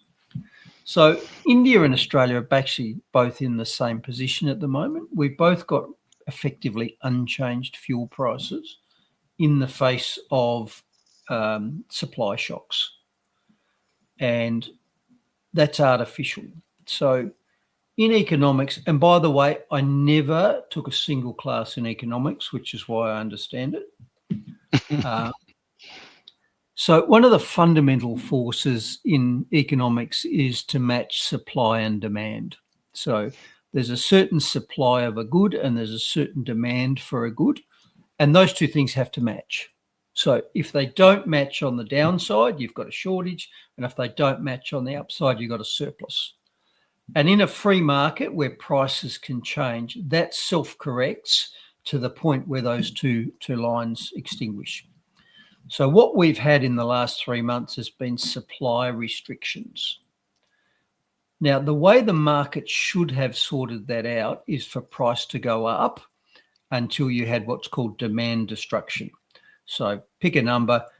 If you had 20% less diesel available, the price had to go up until people were buying 20% less diesel. That's how you match supply and demand. And that's not done by government fiat. That's done by the free market. And in fact, if you prevent that mechanism from happening, such as in the green line there, so if supply goes down but you don't allow prices to go up, you don't get that demand destruction. You remain in a position where people want more than is available. In other words, you create a shortage. So price controls always create shortages. And the government in Australia did the wrong thing when the supply shortages for fuels came along, because they adjusted the prices downwards, and they did that by taking the tax off. Now, I'm not for a moment saying I want to pay more tax. I don't think there should be any tax on it. But the point is, the reason prices went up initially when the Gulf War started is because there were concerns about supply. And you need that. That's how you balance less supply. You charge more for it. When you charge more for it, one, people can't buy as much. Two, people make choices. You know, maybe someone says, I was going to go to Queensland, tow in the caravan for 2 weeks on a holiday, pick a number and burn 1,000 litres of diesel. I'm not going to do that now because it's too expensive. So that's how you save 1,000 litres for other people. And maybe the farmer says, yeah, I'll take your diesel, whatever the price is, because it's sowing time and I need it. So that's how rising prices balance supply shocks. The government intervened in that. Now, we don't know if the Gulf War is fixed or not. I suspect it's not. And even if it is, we will have supply shocks for months, if not a year, because you can't unscramble that egg for a long time. So the last thing the government should have done was artificially keep fuel prices down. It should have let the prices rise to signal to people, maybe you want to make different choices, maybe you want to buy less. By failing to do that, they've risked shortages. They haven't occurred yet, but it was a risk, and it may yet occur. Yeah, well, it's a big gamble, right? Because ultimately the decision they made, Bruce, it was based so they wouldn't be unpopular, is to keep the people happy at the time, right? But it is a big risk, because if this happens before the next election and there is a genuine shortage, the people are going to remember this. They're going to say, well, you know what, you didn't smooth it out earlier and allow the market to do its thing. We're now in a worse state than we were before. Than we could have been, and so it's a really risky thing. But as we know, Bruce, we've talked about this before. It is a massive failing that both parties, Labor and Liberal, with the help of the Greens, they were the parties in power over the last few decades. They're the ones that killed our manufacturing. They're the ones that killed our oil production. They're the ones that killed our opportunity to be a self-reliant nation over the decades. And people like me and you, and I suspect our viewers, will not forget that. The reason we ended up here is because of the failings of the last 20 to 30 years. I think the people will forget it unless we get a shortage. Mark, how much is a litre of diesel worth? Well, that really depends, isn't it, on how much you need it, isn't it? I mean, what you're willing to pay for it. Now, here's a way I think about what a litre of diesel's worth. Let's say I get my car and empty it of fuel, and then I put a litre of diesel in it and I drive it for however far it'll go. And in my D-Max, pick a number, that might go 10 kilometres. Okay, now I'm out of fuel. I have to push the vehicle back to the starting point. How much will I pay not to have to push my D-Max 10 kilometres? Yeah, exactly right. I'll pay more than $3, and that would be the price of a litre of diesel back when it was higher.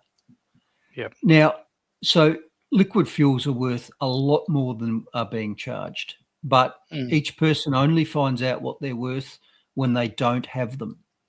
So the big issue with the Gulf crisis is not that we're paying more for fuel, it's that we may not have any fuel. That's a far bigger problem. Yeah, 100%. And you're right, it's the same with the farmers. You know, the farmers will say, well, what's it worth for me to close up the family farm and sell it up?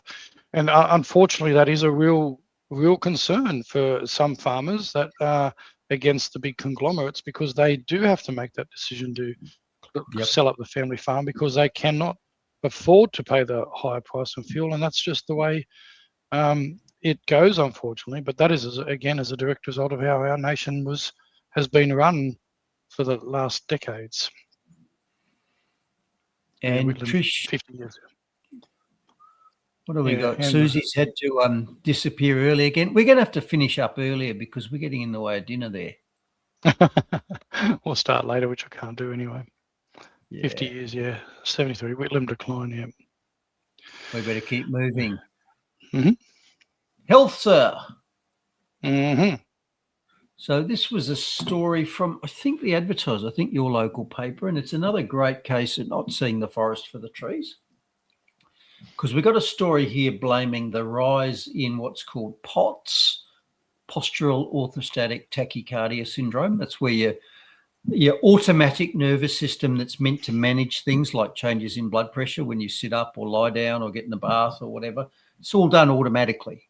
And if it doesn't work, when you lie down, your blood pressure might spike up. When you stand up, it might fall and you might black out and fall over. So there's been apparently a major rise in this syndrome, POTS, and it's happened in the last few years. So here's what the story says. A crippling condition affecting close to 1 million Australians, overwhelmingly women, has quietly exploded since COVID, leaving patients bedridden, unable to work, and dismissed for years as simply anxious. Patients suffer dizziness, crushing fatigue, fainting, heart palpitations, headaches, and severe brain fog. Also known as long COVID, also known as a vax injury. Mm-hmm. Now, they do blame long COVID. Of course they do. Yeah. So they're saying once you get your infection because you were stupid enough not to get your vaccine, or bugger me, you did get it, or it didn't work. In fact, you got 7 of them and it didn't work and you still got COVID.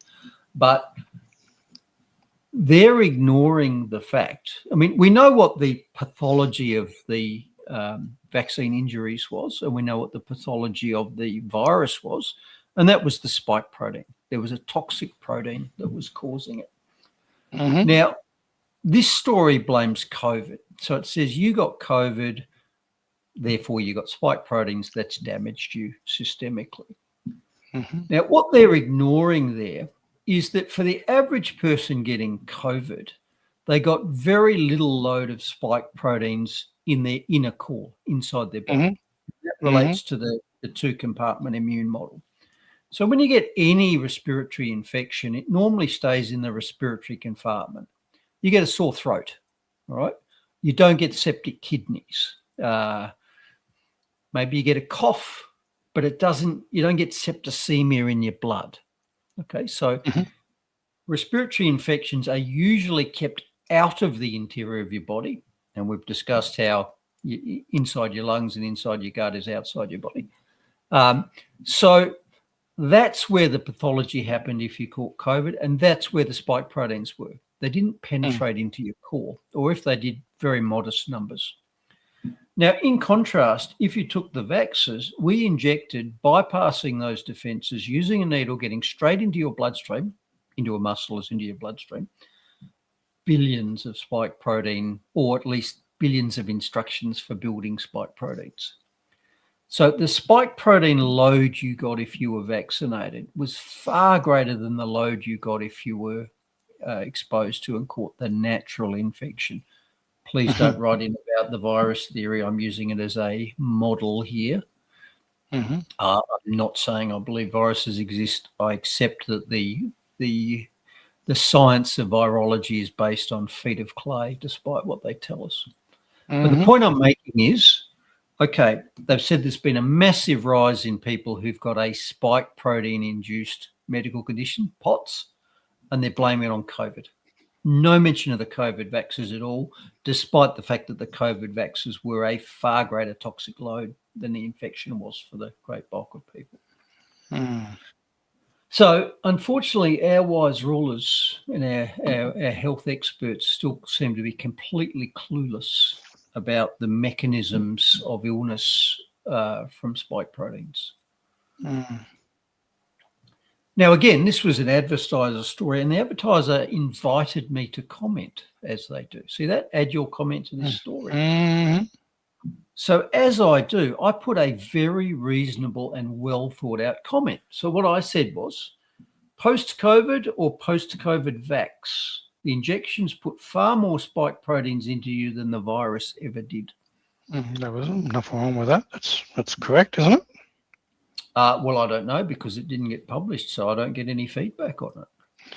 Yeah, well, the advertisers, bloody commie outfit, bloody owned by one of those over 80% media saturated areas. So the advertiser, and doubtless any other media masthead, is still censoring news of vaccine injuries from COVID 5 years later. Of course it is, yeah, 100%. Just be aware. Yep. Oh, it'd be lovely if we had Nuremberg too, because they got the media as well, didn't they? Mark, Well, you're doctors, going to have a police visit. Oh, well, I'm waiting for my time. All right. And this is a related story. This is from Mike Adams' Health Rangers segment. And he's explaining why it is that our doctors are so ignorant of vaccine injuries in our media. And the reason is because they never get taught that they even exist. And I can verify that from my own training. So here's what the story says. Medical schools spend very little time teaching future pediatricians. In America, most vaccines are given by pediatricians. How to recognise when a vaccine causes harm. Instead, medical students are mainly taught how to give vaccines on schedule and how to convince hesitant parents to accept them. To become doctors, students must memorise the childhood vaccination schedule, but they are never tested on the potential complications. So in other words, they become sales and marketing members for for pharmaceutical industrial complex.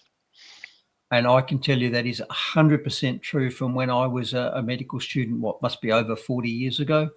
You know, the childhood vaccines were 2, 4, 6, 18 months, 5 years, and then 10 yearly after that. Yeah. And Ted attested to that too. Ted Steele, when we discussed it about the academia and the universities and everybody else, the same thing. Yeah, that's the same thing. I didn't learn about immunology until I was a deregistered doctor. Yeah.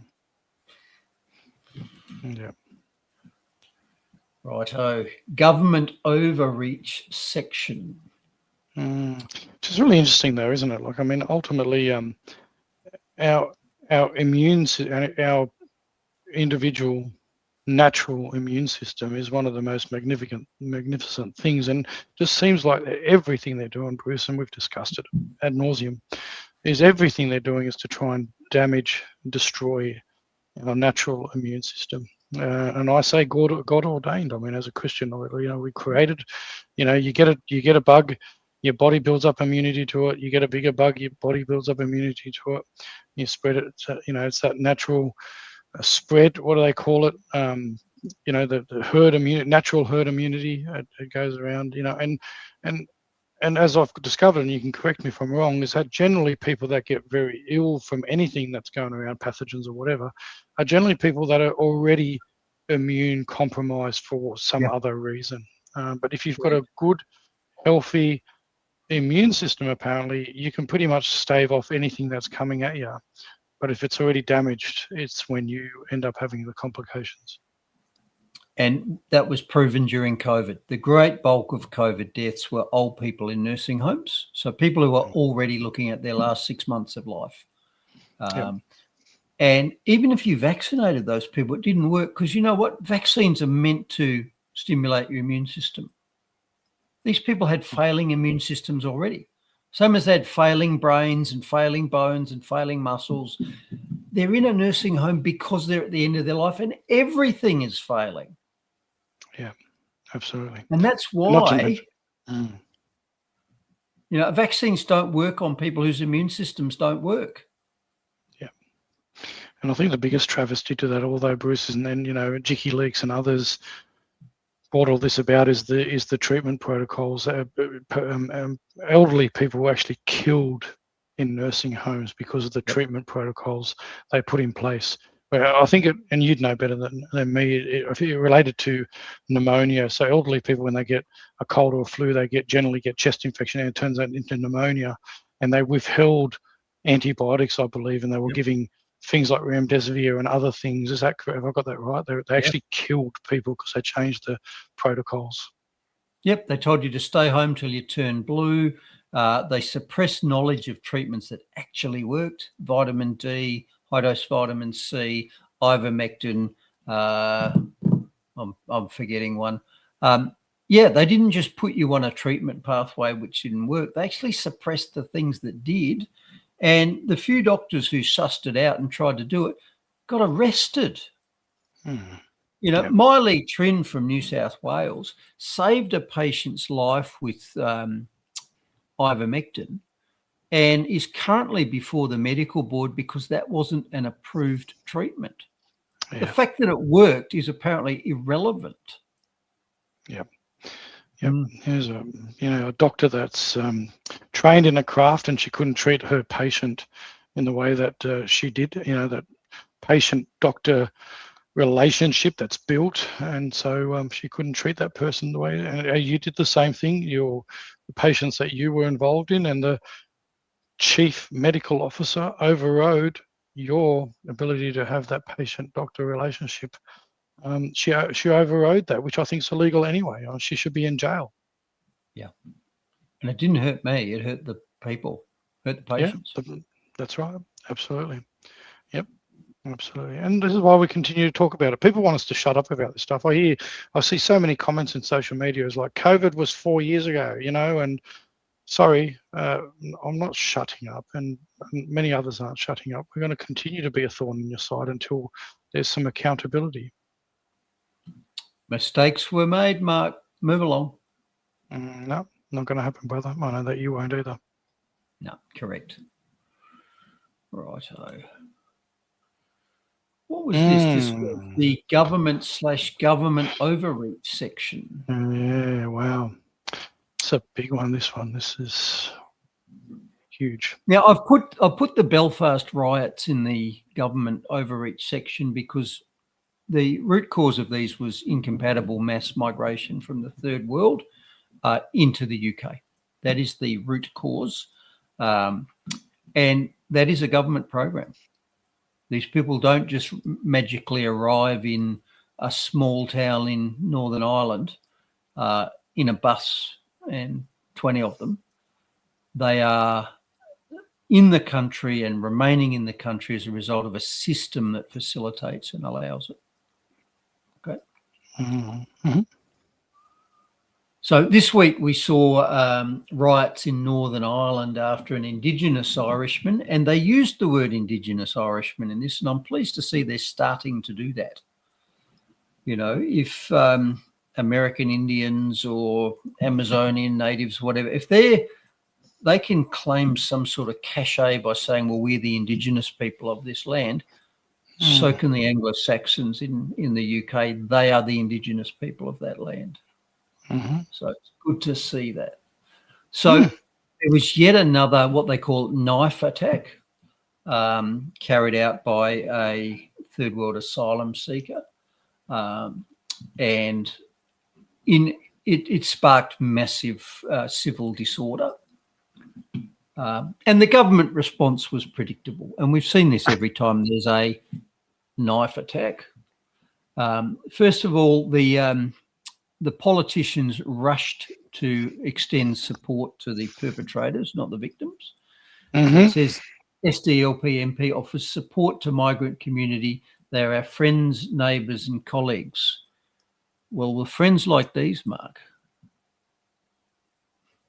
with friends like these. What else did he say? He said it was important to meet with members of Derry's migrant community today and tell them clearly that they belong here. Well, I think the Indigenous citizens are making the point that maybe they don't. This is their home and this city stands with them. Migrants are part of the lifeblood of this city. They care for our loved ones and our hospitals. So it's spicy food and bum wipers, according to Malinauskas. They run businesses, creating jobs and investment, contribute to community life. Yeah, well, this guy's life wasn't contributed to. And help make this city what it is. Yeah, well, people don't like what this city has become. They're our friends, neighbours and colleagues, and Derry would be poorer without them.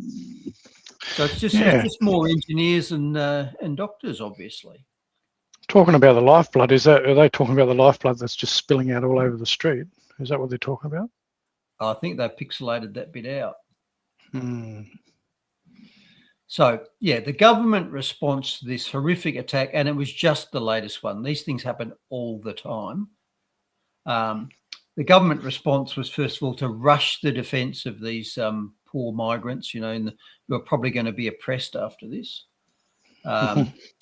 And the second thing that governments do when this happens is that they clamp down. They seek more power. They take away freedoms from the Indigenous population and clamp down on it. Yep. So here's what happened in Britain. So the Labor government has announced plans to amend the Online Safety Act, in other words, the Internet Censorship Bill, to grant regulator Ofcom enhanced powers to crack down on social media content during times of crisis.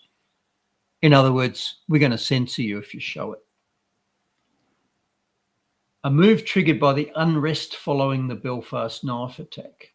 Technology Secretary Liz Kendall stated the changes will require platforms to take quicker action to remove illegal content that could incite violence or disorder. Yeah, the incited violence or disorder is not people knowing about it. It's the fact that it happened. That's where the disorder. Well, it's the fact that it's regularly happening. It's regularly happening. What was the image? I don't know. I think we covered that story as well quite a while back. I don't know whether it was Germany or somewhere else where there was a big, fighting on the street, and a guy was knifing people, and a police officer was holding someone down to arrest him, and this person stabbed the police officer in the neck from the back. And that went viral too. I forget now where it was, whether it was Paris or Germany or something like that. It was Europe. Yep. Now, this commenter from the UK, Jim Ferguson, he made the point: establishment, the government's biggest problem is that people saw the video. So that's his take on the response. Yep. Yeah, it all would have been fine if people didn't find out about it. So let's play his clip. Follow Jim. He's pretty good. He covers quite a bit, and of course they're coming after Elon again and X because of it all. Yes, indeed. To death of being told that anybody who stands up and says that is far right. It is common sense and nothing more. I don't know how many people contacted this show in the first hour, but there was one voice note that stood out. And before Richard Tice, wherever you are, just pin back your logos. This was Rob. Morning, Jez. On my way to work, as normal. Listening to you talk about the thing that happened in Belfast last night, all the unrest. Well, yes, rightly, you shouldn't condone what happened. What else have people got to do? They're not listening. The political class are not listening. These people who are coming over here illegally, they're rapists, terrorists. They're coming over here. It's literally like putting a wolf in a sheep field. You are giving them a target-rich environment. You haven't vetted them. You've done nothing. All you've done is dump them in a place where they can wreak havoc. Where they come from, guess what? There's no law. If they can do literally whatever they like. They come over here. There's lawyers, of course, taxpayer funded. They get a nice cushy home, running water, Sky TV, gym memberships, bus passes. They can literally go where they want and create havoc. And when they do, the people that foisted them upon us, guess what? They say, don't get upset. Don't do anything. Don't go out and cause unrest. Well, I'll tell you what, mate. Stop reaping, then you might not have to sow it, because this country is absolutely on the edge. They cannot take much more of people getting stabbed, raped, blown up, you name it. You foisted it upon us for the last 25, 30 years, ever since Blair said, I'm going to rub your noses in it. Well, guess what? What goes round comes round. And I think the political class have got a very, very, very big smack on the nose coming. 6 minutes past 7 will say. Yeah, so that's what the Indigenous Brits think about it. And here's another one. Well, it's coming off the back of Henry Novak too, isn't it? It just again and again and again. It is the government's fault. So the government has caused this chaos, and I think in what way? By they're just not listening to people. It's the immigration concerns that have been going on for maybe 20 years. The people aren't being listened to, and then when something happens about, like there was on Monday night, people will react like this because people aren't being listened to. Do you feel represented in government? And if not, how would you like to be represented? Certain local politicians, I would say, are represented, but it is only of a local level, and they have no real say on I would say, the UK politics anyway. So the English government, which is who would be in charge of policy that would result in this, aren't representative of Northern Ireland. What would you say to people who have concerns about immigration, and they say that there are too many immigrants coming in? They're valid concerns, because there's crimes that happen that are completely avoidable crimes. Because there's people that come here, then they commit violence, they don't have a job, they're not, they don't have the work visa or anything, and then they come and commit crime, as per se the fellow on Monday. He came in through Ireland and then got a free to stay through the UK Home Office. Yeah, and they're all coming from country. No, you're all good.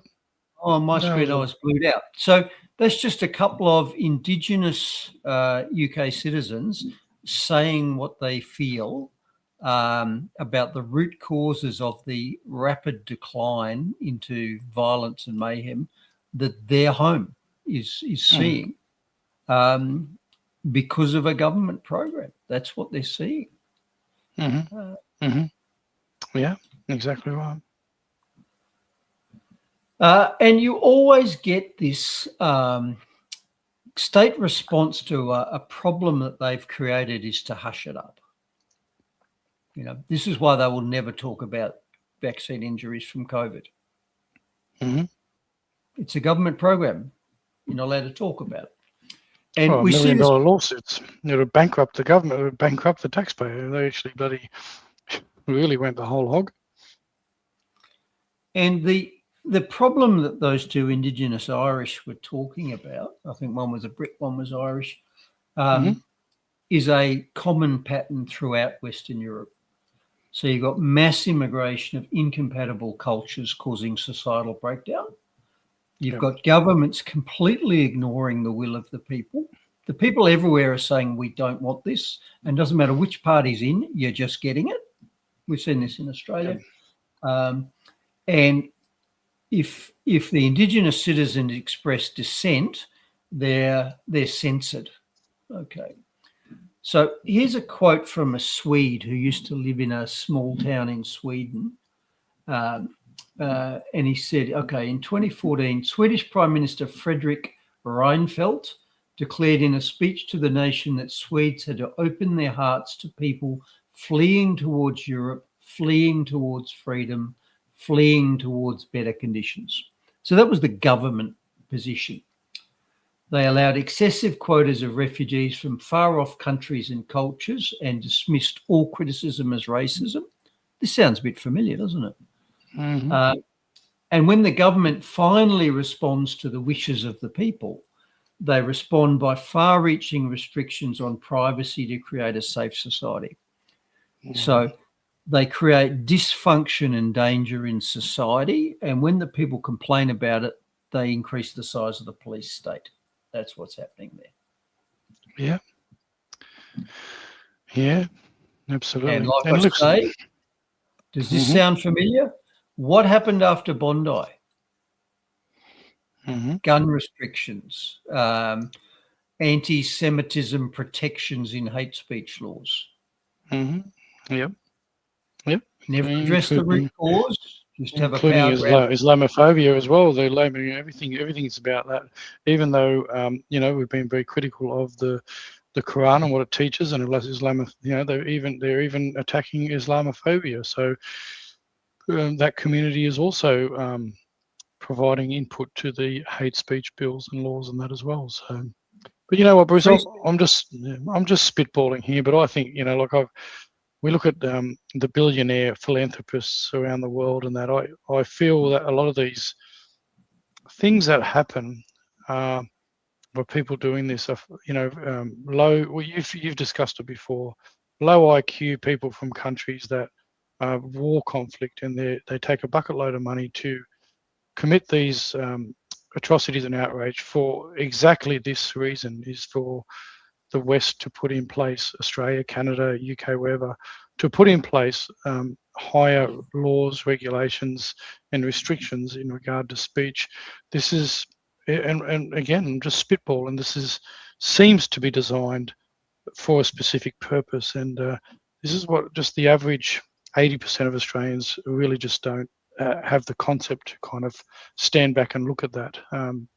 People like you and I and the audience here, we spitball these sorts of things and think about that. And to be honest, I don't think I'm too far from the truth that this is all instigated by some very wealthy philanthropists that sit around to say, well, look, how can we do this and undermine the West? And get more power. Yep. Yep. And I fear something bad is coming throughout the West. Clearly, it's already starting. You know, we've seen examples in Australia, we've seen examples in the UK, we've seen examples in Germany. Uh-huh. And the politicians keep ignoring the will of the people and censoring them when they complain. In other words, they just screw the pressure valve down. And at some stage, screwing the pressure valve down is going to result in an explosion. That's inevitable. Yeah. And you heard that in the first caller from the street in Belfast, who said, you know, the people have had enough. And you know what? And we've talked about this before, Bruce. You and I.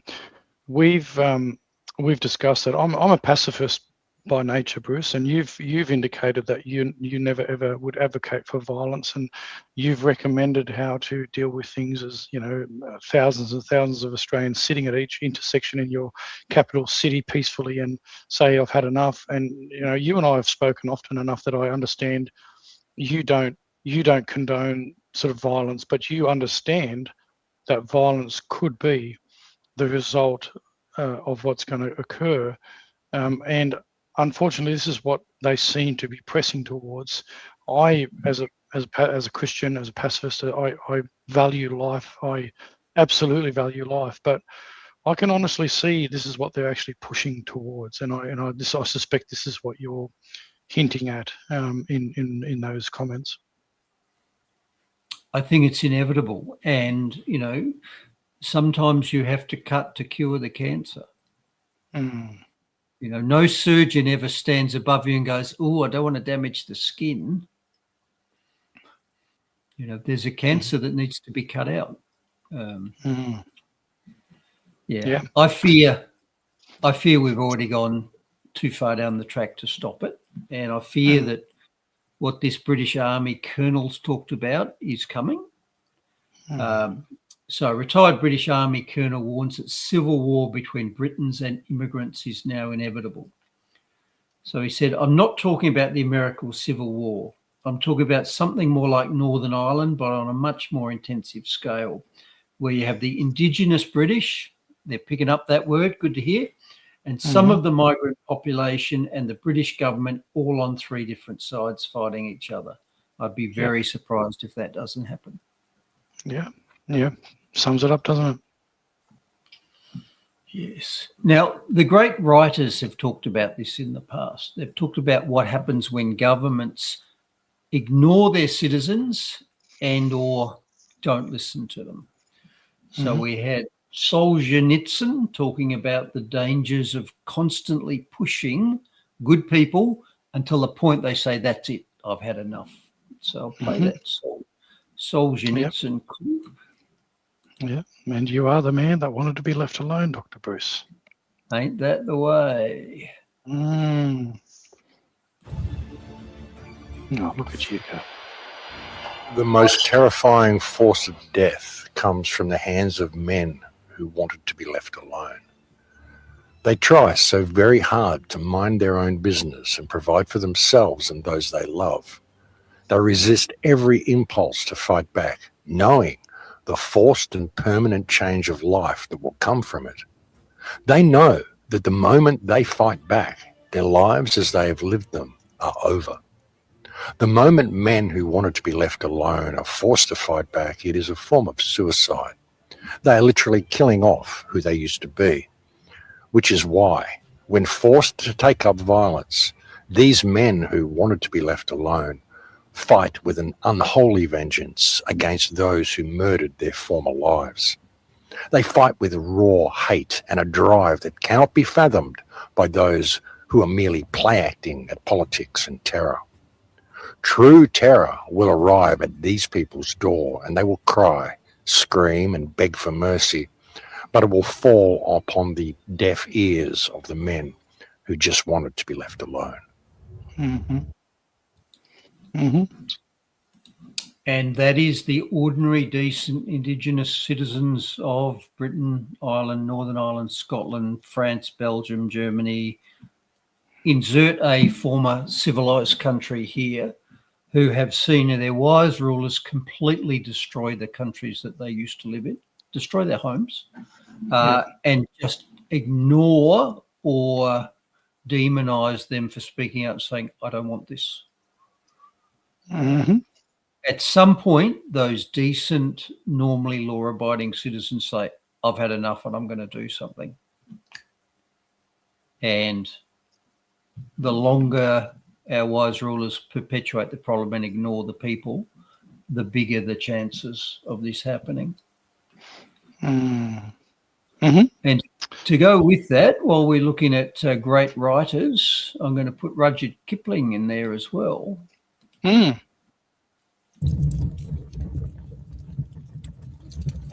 Hello everyone, I'm James from By the Fireside, and today I'm going to read The Wrath of the Awakened Saxon by Rudyard Kipling. This poem is also known as The Beginnings, but I will be reading the altered version. It was not part of their blood, it came to them very late, with long arrears to make good, when the Saxon began to hate. They were not easily moved. They were icy, willing to wait, till every count should be proved, ere the Saxon began to hate. Their voices were even and low. Their eyes were level and straight. There was neither sign nor show when the Saxon began to hate. It was not preached to the crowd. It was not taught by the state. No man spoke it aloud when the Saxon began to hate. It was not suddenly bred. It will not swiftly abate. Through the chilled years ahead, when time shall count from the date that the Saxon began to hate. Yep. Sad thing too, Bruce, is that as we saw through world wars that were instigated, I believe, for selfish reasons, and many innocent people on both sides, on all sides, died because they felt they were doing the right thing. A lot of people died, and the people that instigated these things did not, and the people that were in charge of doing all this did not. And this is what the same as what's been carried out now is the rules, the laws, the legislation, all these sorts of things, Keir Starmer, whichever prime minister, politician you want to name, they all will sit in their homes while good people may end up on the street, killing one another, dying. These other people, the people that instigated this, sit back and watch it all happen. This is a sad reality of it, right? Yep. And I think both of those clips there were aimed specifically at the situation we see in the West. So you get a decent, God-fearing, productive, polite, well-functioning society, and you keep chipping away at it, you welfare programs, health problems, mass immigration, whatever it is, you keep picking away at it until at some point there's an explosion.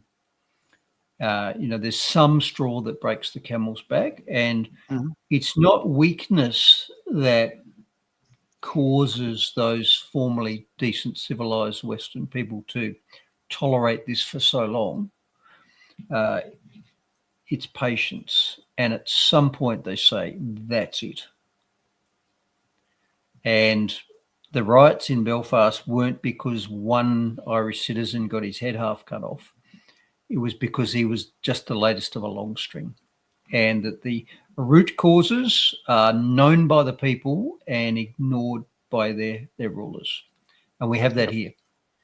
You know, we don't have as much violence in this country. We have some due to incompatible immigration, but Australia in some ways was fortunate in that the great bulk of our recent immigrants have come from China, India, and the Philippines, who in general don't share the toxic religion of many of the incompatible immigrants that are being seeded into Europe and the UK.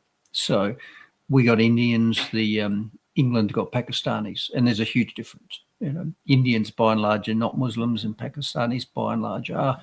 And we've talked about incompatibilities there in the past. But we still see all the other problems in Australia. We see housing shortages, we see crowded roads, we see competition for rental flats, we see overcrowded schools, overcrowded hospitals. And staring you in the face is the fact that we're adding 500,000 people to the demand side every year.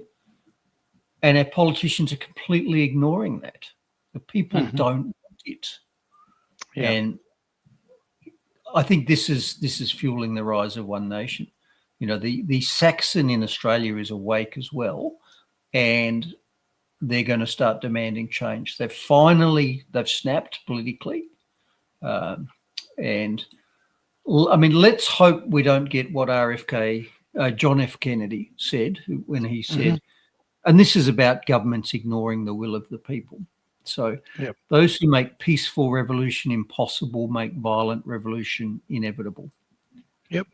Change will come, whether it's by the consent of our rulers or violently. It will come whenever that breaking point is reached. And we've seen signs in Australia in the last 6 months that we are very close to that breaking point.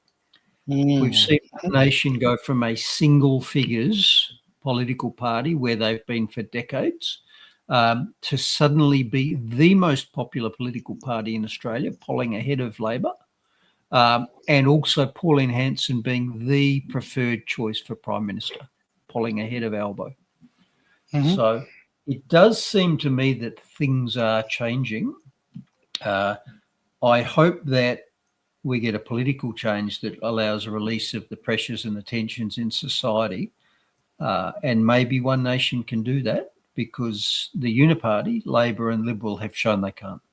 Doesn't matter which party's been in for the last 20 years, all they do is have open borders. Doesn't matter what they say, the country just explodes in size. And why are we always choosing incompatible immigrants? Yeah. Yeah, no, because we're multicultural, Bruce. That's why we're multicultural. Nobody asked me if I wanted this. I mean, we discussed this after Bondi. You know, I don't want to swap my freedom for falafels. I'll keep my freedom, thanks. Nobody asked me. Yeah, true. Yep. And I guess one of the things with that is that with One Nation continuing to rise in popularity, it really comes down to the party will only be as good as the candidates. And if you have candidates that and providing they get accepted and the voting pattern is right, you'll get the right people building that party. So you know, one of the things the way that happens is obviously One Nation needs to have a big membership base. Then the membership base needs to step up in the electorates and vote on the most appropriate candidate. And that way you get the right people that end up representing you in a new up and coming political party. So it isn't going to happen organically. People need to get involved. If people, let's say One Nation is the vehicle that we see this, I think we're at a point where there's no other party that will come close. I see, you know, Clive Palmer's putting out pamphlets again. He's going to be nowhere near it. Gerard Rennick and the Citizen Party and others, they're nowhere near it. I think there comes a time, and as I said, I'm not going to agree with everything that One Nation does. I definitely don't agree with their stance on certain things, but by the large, they could be a much better alternative than Labor and Liberal. And I think it really comes down to the involvement of Australians that want to see change in this country. So it's a membership base, and the membership votes on the candidates, and the right candidates put up with election. But again, this comes down to the structure of the party. This is what I'm really watching. I'm watching very closely what One Nation does in regards to its democratic system, internal system, that is going to either sell me or drop them. Yeah. And in the meantime, we've learnt that all the fragmented minor parties need to all swing in behind or join. You know, One Nation can win government in coalition with the Liberals and the Nationals, provided they are minor partners and they understand it. But diluting the One Nation vote off with People's First and whatever, we just know what that happens. Those votes tend to disappear, and Albo gets in on 28% of the vote and 12% Greens. Yep, exactly right. Well said. Yep, got to be smarter. Going ahead. All right, let's finish with the Uslam bird. And this isn't really an Uslam, this is an anti-Uslam, because we've shown many times how our chief health officers don't know what a woman is. You've noticed that? Yeah. Well, here's the opposite, because the Canadian chief scientific officer was asked that in Parliament and did know what a woman was. And the problem was when that became obvious, the speaker shut down the answer, because you can't be saying things like that, can you? How dare you? You were obviously physicist by training, right? Yeah. So you know a thing or two about X and Y chromosomes. So I wanted to ask you, what is the definition of a woman? Point of order, Chair. Point of order. Yes, MP Danko. It is Pride Month, and understanding order, which prohibits personal attacks, insults, and offensive language. The accusation, sorry, where this question is going, this is getting into debate. Highly MP Danko, offensive. this is getting into debate. I asked the member to withdraw his comments. MP Danko, this is Asking getting into someone debate. what is a man or a woman is highly I offensive. will deal with it. MP Ho, I will of everybody. Yeah, please. MP Ho. Thank you. MP Ho, go ahead. Resuming, the census asked that question. You know, what is your gender? What is your sex? So I just want to understand what your view is on this. Point of order, Beautiful Madam answer. Chair. The witness is here in her capacity of the Chief Science Advisor. Her opinion on whether her opinion on any matter as an individual is actually not relevant to her mandate. And so if the question is in the scope of his mandate, her mandate, I would be interested to see if Mr. Ho could reframe the question, if he so wishes, within the context of her mandate as a science advisor. Talib Mohammed. MP Ho, just 1 second. I hope you will frame your questions around what the purpose of this study is today. Thank you. MP Ho, go ahead. I'm getting to that, so I just want to hear the answer. Madam Chair, again, I asked this because the NRC president last week. Sorry for interrupting. She's trying to answer you. Yes, we have stopped the clock. She's trying to answer your question, so let her answer. Can I see how much time I have left? 1 minute and 47 seconds. All right. From genetically speaking, we define female as in the animal kingdom as someone with 2 X chromosome. So, because I asked this because when we had the NRC president here last week on this committee, and he seems to think that the definition of a woman is just a checkbox. So, I just want to get some clarity on that. So, thank you for that. And it's important because we have events like you had an event, you were attending an event back in February about success of women in STEM. It's important that we know what the definition of a woman would be because we're celebrating the achievements of women in STEM. So.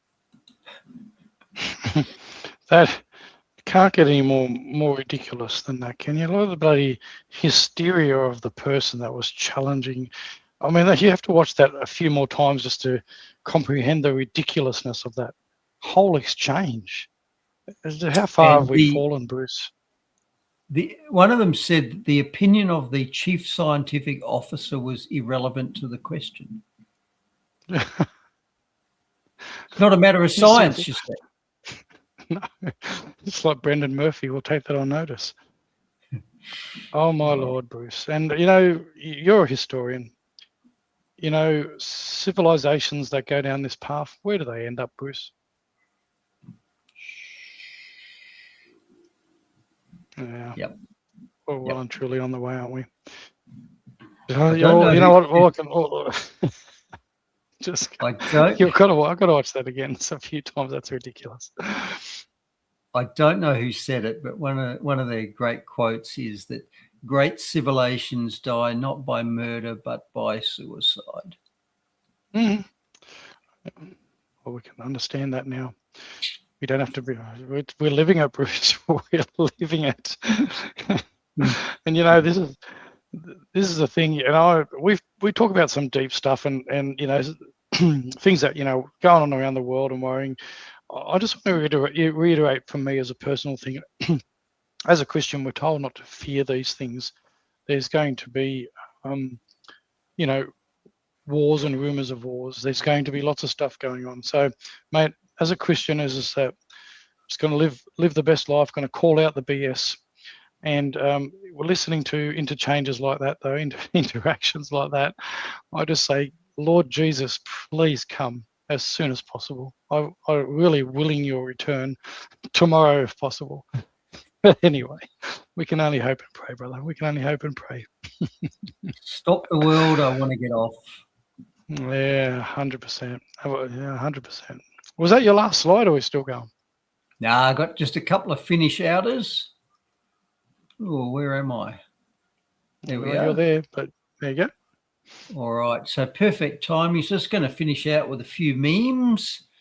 So this is a two-parter. So that's good old Bernie from America. Nobody should be working 40 hours a week and living in poverty. Yes, exactly. Yeah, that's right. Yeah, well, that's exactly right. And a final one, and this is a take-home for all of us. Don't hate people for being unvaccinated. They were born that way. Touche. 100%. That should shut the wokerati up, I think. Yeah, absolutely right, brother. Absolutely right. Oh, another fun episode. What are we? 2 hours and 22. So we've gone. You know, we fluffed it out a bit, brother. We fluffed it out a bit. Don't look up fluffer on your work computer, by the way, Mark. Yeah, Do not type what is a fluffer into the work computer. No, thanks, mate. It's okay. I won't. I'll try not to search those kind of terms anyway. But anyway, I've been wanting to play this for a while. Go. I'm assuming we've got, I don't know, 20, 30 people watching. Google's just suddenly got a search from 20 different people for what is a fluffer. Of course it has. Yes. Yeah, and Google and everything else as well. So, but anyway, I wanted to play. I've been talking a bit about the Christian theme. We talk about it a little bit more often these days on our episode because it streams. You know, look, it does stream on Clo Cafe Locked Out, but it also streams on my, you know, faith, culture, politics. People understand I'm a Christian. I don't know if you've seen this, Bruce, but been wanting to play this for a little bit for a while, and this is an oldie but a goodie. But I'm going to play it. You probably have heard it. So let's share this and play this here. If I were the devil, if I were the prince of darkness, I'd want to engulf the whole world in darkness, and I'd have 1/3 of its real estate and 4/5 of its population, but I wouldn't be happy until I had seized the ripest apple on the tree. So I'd set about, however necessary, to take over the United States. I'd subvert the churches first. I'd begin with a campaign of whispers. With the wisdom of the serpent, I would whisper to you as I whispered to Eve, do as you please. To the young, I would whisper that the Bible is a myth. I would convince them that man created God instead of the other way around. I would confide that what's bad is good and what's good is square. And the old I would teach to pray after me, Our Father, which aren't in Washington. And then I'd get organized. I'd educate authors in how to make lurid literature exciting so that anything else would appear dull and uninteresting. I'd threaten TV with dirtier movies and vice versa. I'd peddle narcotics to whom I could. I'd sell alcohol to ladies and gentlemen of distinction. I'd tranquilize the rest with pills. If I were the devil, I'd soon have families at war with themselves, churches at war with themselves, and nations at war with themselves, until each in its turn was consumed. And with promises of higher ratings, I'd have mesmerizing media fanning the flames. If I were the devil, I would encourage schools to refine young intellects, but neglect to discipline emotions, just let those run wild. Until before you knew it, you'd have to have drug-sniffing dogs and metal detectors at every schoolhouse door. Within a decade, I'd have prisons overflowing. I'd have judges promoting pornography. Soon I could evict God from the courthouse, then from the schoolhouse, and then from the houses of Congress. And in his own churches, I would substitute psychology for religion and deify science. I would lure priests and pastors into misusing boys and girls and church money. If I were the devil, I'd make the symbol of Easter an egg and the symbol of Christmas a bottle. If I were the devil, I'd take from those who have and give to those who wanted until I had killed the incentive of the ambitious. And what'll you bet? I couldn't get whole states to promote gambling as the way to get rich. I would caution against extremes in hard work, in patriotism, in moral conduct. I would convince the young that marriage is old-fashioned, that swinging is more fun, that what you see on TV is the way to be. And thus I could undress you in public, and I could lure you into bed with diseases for which there is no cure. In other words, if I were the devil, I'd just keep right on doing what he's doing. There you go, man. That was Paul Harvey. He's a Christian. That was from the 1950s. What do you think about that in the context of the world that we're living in, my brother? It's just perfect. I mean, just apply it to Australia, apply it to America, apply it to Britain. If you were the governor of Australia, Britain, US, and you wanted to destroy the country deliberately, what would you change about what's already happening? Yeah, amen. Nothing needed. Mm-hmm. Exactly right, brother. Exactly right. Exactly right. We're on a path to nowhere, but you know, voices like ours are going to continue to stream as long as that we are able to before they shut us down completely, brother. And I really am grateful, as I'm sure you are, for the people that continue to join us for 2.5 hours on a Monday and listen to your educational stuff that you bring, the research that you do, Brother Bruce. And as always, I thank you for the time and effort you put into doing this and sharing this with us. And you know, I have a lot of fun interacting with you when we're doing this, and I appreciate the. I'm pretty sure the audience appreciates us as well. So good on you, and God bless everybody that continues to join us. I know that you know, I do swing a little bit more of my Christian ethos into the show as we go, but I haven't had much pushback on that. So do appreciate that as well. All good. God bless you all, and see you all next week. Thus is the show. Kaput. What do I say? Fertig. Wir sind fertig. Kalas means finish. That's it. God bless. Take care all. Ciao. To fight again for that already burned, he was driven towards the flames. All the signs are there for all to see, the signs we've lost our way. When we jail our heroes and applaud our villains and turn our hearts away, like a silent choir too scared to sing the anthem of a braver day,